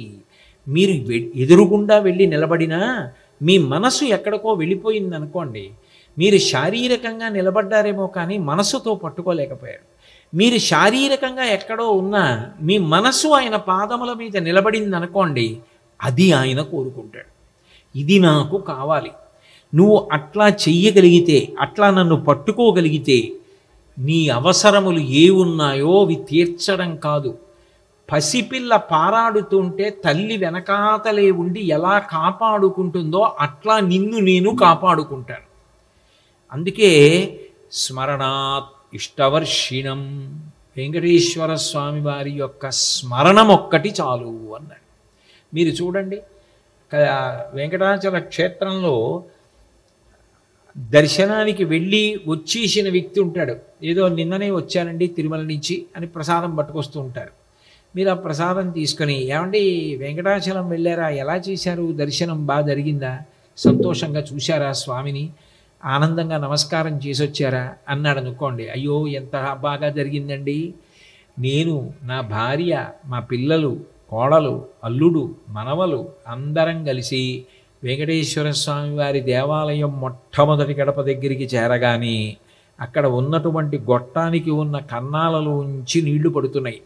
అనుకోకుండా అప్రయత్నంగా మా పాదాలు తమంత తాము కడగబడి ఆ గడపకి అటువైపు ఇటువైపు శంఖనిధి, పద్మనిధి అని రెండు నిధులు, అవి ఎక్కడున్నాయో అక్కడ గుర్తేమిటంటే లోపల ఉన్నవాడు అఖిలాండ కోటి బ్రహ్మాండ నాయకుడు, మీకు ఏదైనా అనుగ్రహించగలడు అని గుర్తు. అటువంటి శంఖనిధి, పద్మనిధి అటు ఇటు ఉండగా రెండు పెద్ద పెద్ద అరటి చెట్లు కట్టి ఉంటే అక్కడ ఇత్తడి కవచం వేసిన పెద్ద గడప నేను దాటి లోపలికి వెళ్ళి ఆ గోడ మీదకి చూస్తే అక్కడ ఒక గుణపం కనబడితే దాని కింద గడ్డపార అని తెలుగులో ఇతర భాషలలో వ్రాసి ఉంటే, ఓ ఒకప్పుడు మహాభక్తుడైనటువంటి అనంతాళ్వారు ఈ గుణపాన్ని స్వామివారి మీదకి విసిరితే ఆ గుణపం ఆయన గడ్డం మీద తగిలింది. చిన్న పిల్లాడి రూపంలో ఆయనకు ఉపకారం చేస్తుంటే వెంకటేశ్వర స్వామి వారు వచ్చి అనంతాచార్యుల వారికి సేవ చేస్తుంటే గుర్తుపట్టక ఈ పిల్లవాడు వచ్చి వద్దన్న పని చేస్తున్నాడు, మా ఆవిడ్ని మట్టి తెమ్మంటే వీడు తెస్తున్నాడని కోపం వచ్చి ఆ పిల్లవాడి వెంట పరిగెత్తి చేతిలో ఉన్న గుణపం విసిరితే ఆ గుణపం వెంకటేశ్వర స్వామి వారి గడ్డానికి తగిలి గడ్డం బద్దలై నెత్తురు కారుతూ అలాగే ఆనంద నిలయంలో నిలబడితే అర్చకులు ఆశ్చర్యపోతే, అనంతాచార్యులు ఇంత స్వతంత్రంగా నన్ను గుణపం పెట్టి కొట్టాడని ఎప్పటికీ గుర్తుండిపోవడానికి వీలుగా నా గడ్డానికి తెల్లటి పచ్చకర్పూరం పెట్టండి అని చెప్తే, ఆనాటి నుంచి ఈనాటికి స్వామి గడ్డానికి పచ్చకర్పూరం పెట్టడానికి కారణమైన గుణపం ఇదేనని పిల్లలకి చెప్తూ ఆ గుణపం వంక చూసి కొద్దిగా దాటి ముందుకు వెళ్ళి ఎడం పక్కకి చూస్తే వెంకటపతిరాయలు, అచ్యుతరాయలు, వరదాజీ అమ్మాని ముగ్గురిని చూసి నమస్కారం చేసి, ఇటు పక్క చూస్తే శ్రీకృష్ణదేవరాయల వారు, తిరుమలదేవి, చిన్నాదేవి ముగ్గురిని చూసి, మహానుభావుడు ఒకప్పుడు అంచెలంచెల ఘంటామంటపం కట్టి ఆ కొండల మించి రోజు ఇక్కడ మహానైవేద్యం గంట విని గంట కొడుతుంటే, గంట చూసి ఇంకో చోట గంట కొడుతుంటే అలా కొండల మించి గంటలు వింటూ రాయుల వారు ఎక్కడున్నారో అక్కడ కోటలో గంట వినబడిన తరువాత అన్నం తినేవాడు.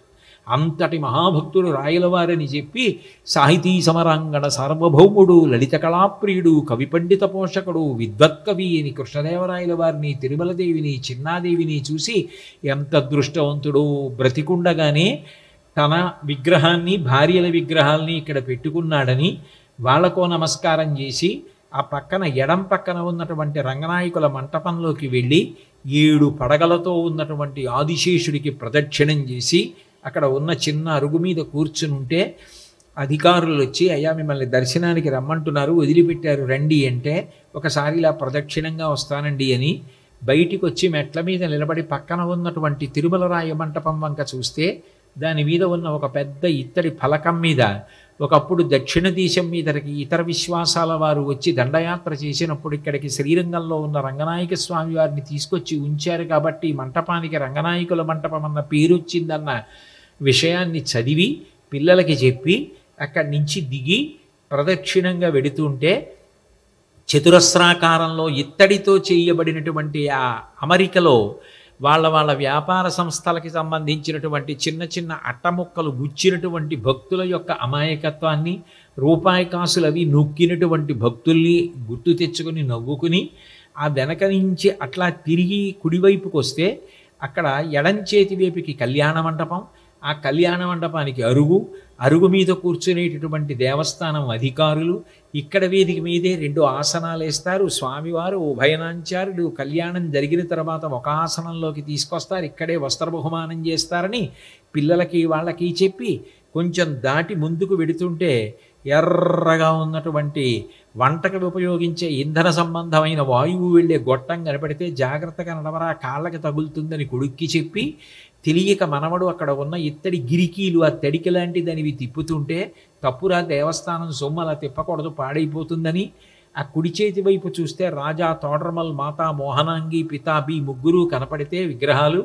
ఎవరండి తాతగారు అని అడిగితే ఒరే వాళ్ళు ఒకప్పుడు ఈ దేవస్థానం మీద దాడి జరిగితే రక్షించిన మహానుభావులు రా, అందుకని ఇప్పటికీ వాళ్ళ విగ్రహాలు ఉన్నాయని అక్కడ శ్రీవారి సేవకుల బృందాలు నిలబడి వాళ్ళందరూ గుర్తుపట్టి పలకరిస్తుంటే సంతోషంగా వాళ్ళ వంక చూసి కొంచెం ముందుకెళ్ళి కుడి చేతి పక్కకి తిరిగి చూస్తే ధ్వజస్తంభం కనబడితే దానికి దర్భలు కట్టబడి ఉంటే ఒకప్పుడు పివిఆర్కే ప్రసాద్ గారు ఇంత కష్టపడి ఆ ధ్వజస్తంభాన్ని తీసుకొచ్చి ఇక్కడ పెట్టారు కదా అని ధ్వజస్తంభాన్ని చూసి సంతోషించి నేల మీద పడి నమస్కారం చేసి దాటి ముందుకు వెళ్ళి అక్కడ ఉన్న పెద్ద గడప దాటుతుంటే ఎడం పక్కన గోడలో ఆ హాతీరాం బావాజీ వెంకటేశ్వర స్వామి వారితో పాచికలాడినటువంటి మూర్తుల్ని చూసి కుడి చేతి వైపు గోడలో ఉన్నటువంటి రామచంద్రమూర్తి పట్టాభిషేక మూర్తుల్ని చూసి గడప దాటి కొంచెం ముందుకెళ్ళగానే ఎదురుగుండా ఉన్న గాజు పీఠికలో ఉన్న బంగారు వర్ణంతో ఉన్న రంగనాథస్వామిని చూసి ఎడం పక్కనే ఉన్న కంచి వరదరాజస్వామిని చూసి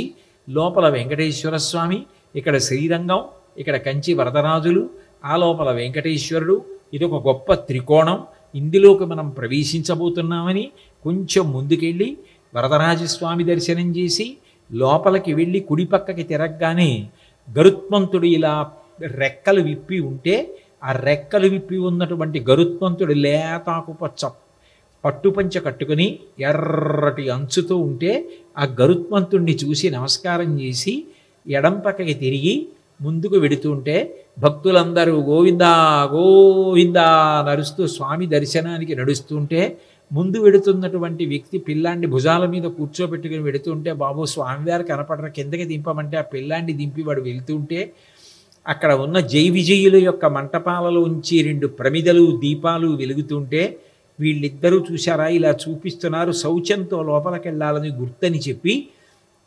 ఆనందనిలయ విమానం దగ్గరికి వెళ్ళేటప్పటికి ఎదురుగుండా వెంకటేశ్వర స్వామి వారి యొక్క మూర్తి కొంత మాత్రం కనపడింది.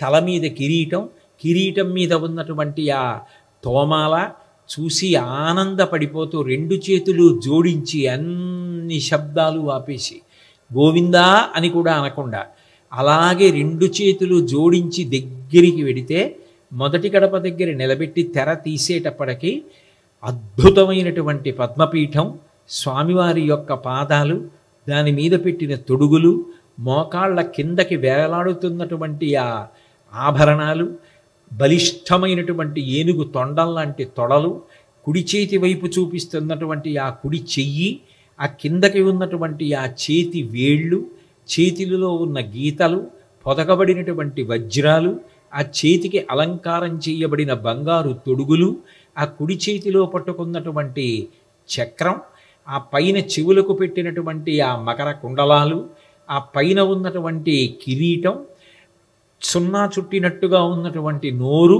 చిన్న చిరునవ్వు, సంపంగి మొగ్గలాంటి స్వామివారి యొక్క ముక్కు, పెద్ద పెద్ద ఊర్ధ్వపుండ్రాలు, కందులను కూడా కప్పుతూ తీర్చిదిద్దినటువంటి ఆ ఊర్ధ్వపుండ్రాలు, ఆ పైన ఉన్నటువంటి నవరత్న ఖచ్చితమైన కిరీటం, దాని మించి వేలాడుతున్న తోమాల, ఎడమ చేతిలో ఉన్న శంఖం, ఉబ్బెత్తుగా ముందుకొచ్చిన వక్షస్థలం, అందులో శ్రీదేవి భూదేవి అమ్మవార్లు, వాళ్ళకి చుట్టబడినటువంటి పుష్పమాలలు, అడ్డంగా కిందకి పెట్టబడినటువంటి నందక ఖడ్గం, ఆ నడుం మీద పెట్టబడినటువంటి కటిహస్తం, ఆయన యొక్క ఊరువులు, ఆ పాదాలు, వేళ్ళు, ఆ కాంతి, మళ్ళీ ఒక్కసారి పెద్ద గరిటెలాంటి పరికరాన్ని తీసుకొచ్చి కర్పూరం వెలిగించి స్వామివారికి హారతిస్తుంటే ఆ కింద పాదాల దగ్గర నుంచి ఇలా హారతి పైకి తీస్తున్నప్పుడు ఆయన యొక్క మోకాళ్ళు, తొడలు, ఆ అభయహస్తం దాటిన తరువాత చెయ్యి, యువతల పక్కన ఉన్నటువంటి సాలగ్రామ మాలలు, తులసి మాలలు, పుష్పమాలలు, ఆ మోచెయ్యి దగ్గర ఉన్నటువంటి చక్రం అలా పైకి తీసుకెడితే మకర కుండలాలు, ఆ పైన ఉన్నటువంటి కిరీటం, ఆయన యొక్క నుదురు, ఆయన యొక్క ఊర్ధ్వపుండ్రాలు, ఆయన ముక్కు, ఆయన యొక్క నేత్రాలు, గడ్డానికి ఉన్నటువంటి పచ్చకర్పూరం మెరిసిపోతున్నటువంటి బొగ్గలు, యువతల పక్కకి ఇలా హారతి దింపుతుంటే ఆయన చేతిలో ఉన్నటువంటి శంఖం, ఆ కిందకి దింపుతుంటే ఉన్నటువంటి ఆ కటిహస్తం యొక్క అందం, చెయ్యి పంచెలోకి ఉంటే అక్కడక్కడ పంచె కనపడుతూ ఒళ్ళంతా ఆభరణాలు అలంకారం చేసి ఉన్నటువంటి దివ్యమంగళమూర్తి అలా కిందకి తీసుకొచ్చి పాదాల వరకు తిప్పి మళ్ళీ ఇలా తిన్నగా పైకి చూపించి కిందకి దింపుతుంటే ఆయన చిరునవ్వు, ఆయన బుగ్గలు, ఆయన కాంతులు చూసి ఆనందపడిపోతే అక్కడ ఉన్నటువంటి అర్చకులు బాగా ముగ్గిన అరటిపండు ఒకటి స్వామికి నైవేద్యం పెట్టింది తీసుకొచ్చి చేతిలో పెట్టి హారతి పట్టుకుని ఇలా వస్తే ఎవరికైనా తగులుతుందని ఇలా పట్టుకుని స్వామిని చూస్తూ వెనక్కి నడుస్తూ వస్తే హారతి తీసుకుని ఇచ్చిన తీర్థం తీసుకుని అక్కడి నుంచి ఇంకా తదేక దృష్టితో అలాగే ఉండిపోతే అక్కడ ఉన్నటువంటి అధికారులు వచ్చి అయ్యా మీరు కదిలితే మరి వెనకాతల చాలామంది ఎదురు చూస్తున్నారంటే అప్పుడు బయలుదేరి యువతలకు వచ్చేస్తుంటే జర్రని శబ్దం వచ్చి తెరహేస్తే అయ్యో తెరహేశారనుకుని ఏదో పెద్ద నడవలేని వాళ్ళ చాలా మెల్లిగా నడుస్తుంటే ఈలోగా తెర తీసేటప్పటికి మళ్ళీ వెనక్కి తిరిగి ఇంకోసారి చూసి స్వామి పునర్దర్శనం ఇవ్వండి అని వెంకటేశ్వర స్వామి వారికి నమస్కారం చేసి అక్కడి నుంచి బయటకు వచ్చి కుడి పక్కకి తిరిగితే అక్కడ ఉన్న ఘంటామంటపం, ఆ ఘంటామంటపంలో గంటలు కొడుతున్నటువంటి ఆ ఘంటాపాణి దాటి ముందుకొచ్చి బయటికి వచ్చి దేవాలయంలో కుడివైపు చూస్తే అలా పడుకున్నటువంటి కొయ్యమూర్తి, ఆ పడుకున్నటువంటి స్వామి యొక్క నాభికమలంలోంచి ఉద్భవించినటువంటి చతుర్ముఖ బ్రహ్మగారు ఆ పద్మనాభుణ్ణి చూసి స్వామి ఇది కదా ఉత్తర ద్వారం, ఇక్కడి నుంచి కదా వైకుంఠ ఏకాదశికి భక్తులు లోపలికి వెళ్ళి దర్శనం చేస్తారని ఆనందపడిపోయి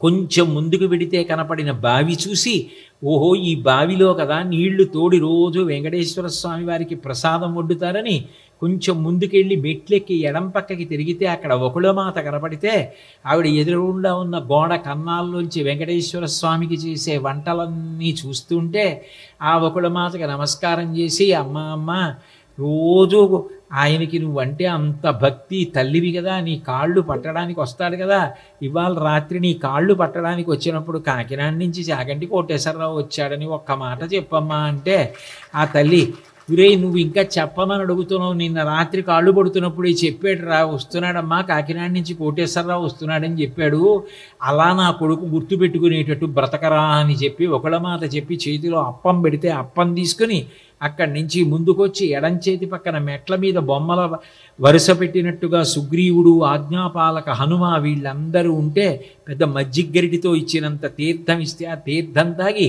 అక్కడ ఉన్నటువంటి స్వాములకి నమస్కారం చేసి మెట్లు దిగి ఆనందనిలయ విమానం వంక చూస్తే ఆ విమానంలో శైవ సంప్రదాయంలో దక్షిణామూర్తి ఎలా కూర్చుంటారో అలా కాలు మీద కాలేసు కూర్చున్నటువంటి వెంకటేశ్వర స్వామి వారి యొక్క మూర్తి సింహంలోంచి కనపడుతుండగా దర్శనం చేసి కొంచెం ఎడం పక్క నుంచి నడుస్తూ ఆ పక్కన ఉన్న అరుగుల వంక భార్యకి చూపించి మనం వస్త్రాలంకారణ సేవ చేయడానికి వచ్చినప్పుడు ఇక్కడే కూర్చున్నాం గుర్తుందా అని గుర్తు చేసి ఆ వెనక్కి వెళ్ళి దర్శనం చేస్తుంటే అక్కడ ఉన్నటువంటి గోడ మీద ఇచ్చట కొబ్బరికాయలు కొట్టరాదు, కర్పూరం వెలిగించరాదు అని కనపడితే, ఓహో అమాయకులైన భక్తులు ఇక్కడ కొబ్బరికాయలు కొట్టి కర్పూరం కూడా వెలిగిస్తారులా ఉందనుకుంటే, ఎడం పక్కన పూర్వం ఇక్కడ పరకామణి ఉండేది, డబ్బవి లెక్క పెడుతుండేవారు, ఇప్పుడు లేదేమండి అని భార్య అడిగితే, ఇక్కడ ఉన్న వాళ్ళకి తగినంత గాలి వెలుతురు సౌకర్యం లేక సిబ్బంది ఇబ్బంది పడుతున్నారని ఇప్పుడున్న కార్యనిర్వహణాధికారి గారు ధర్మారెడ్డి గారు వేరే ప్రాంగణాన్ని నిర్మించి సిబ్బందికి సంతోషంగా ఉండడానికి అక్కడికి మార్చారు.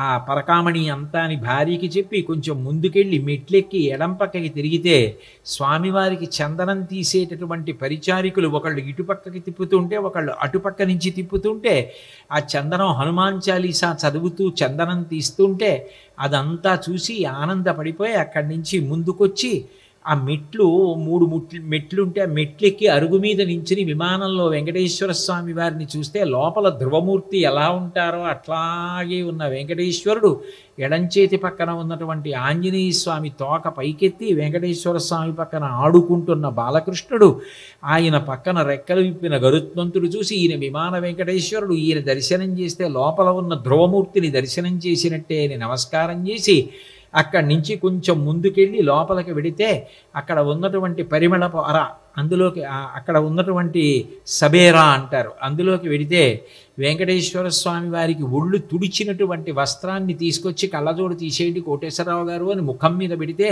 అందులో ఉన్న పచ్చకర్పూరం అంటుకుని ముఖమంతా చురచురలాడుతూ హాయిగా ఉంటే స్వామివారికి కట్టి విప్పినటువంటి వస్త్రం తీసి తల మీద పెడితే ఎప్పుడో అమ్మ కట్టుకున్నటువంటి బట్టలన్నీ కలిపి బొంత కుట్టి పడుకున్నంత ఆనందాన్ని పొంది స్వామివారి వస్త్రం చేతులు తల మీద పెట్టుకుని అక్కడ వాళ్ళు ఇచ్చినటువంటి నేతిలో వేయించిన ఏకాంత సేవ జీడిపప్పు కొంచెం నోట్లో వేసుకొని తీర్థం పుచ్చుకొని అక్షతలేసుకొని ఆ మెట్లు దిగి ముందుకొచ్చి మళ్ళీ మెట్లెక్కి ఎడం పక్కనున్న భగవద్ రామానుజుల సన్నిధానం ముందు నిలబడి వాళ్ళు ఇచ్చిన తీర్థం తీసుకొని చటారి పెట్టుకుని కొంచెం ముందుకెళ్ళి చూసేటప్పటికి ఇలా మోకాళ్ళ మీద చేతులు వేసుకుని కూర్చున్నటువంటి యోగ నరసింహస్వామిని చూసి ఈయన్ని చూసే ఆరగించి కూర్చున్నాడు అల్లవాడే అని అన్నమాచార్యుల వారు కీర్తన చేశారని నరసింహస్వామిని దర్శించి కొంచెం ముందుకెళ్ళి ఇదే శంకుస్థాపన స్తంభమని ప్రదక్షిణం చేస్తూ ఉంటారని చెప్పి నమస్కారం చేసి ప్రదక్షిణం చేసి మెట్లు దిగుతుంటే కుడి చేతి పక్కన గరుగ్గా ఉన్న వృత్తాకారం కనపడితే ఇక్కడ స్వామివారికి కర్పూరం తీస్తారని చెప్పేసి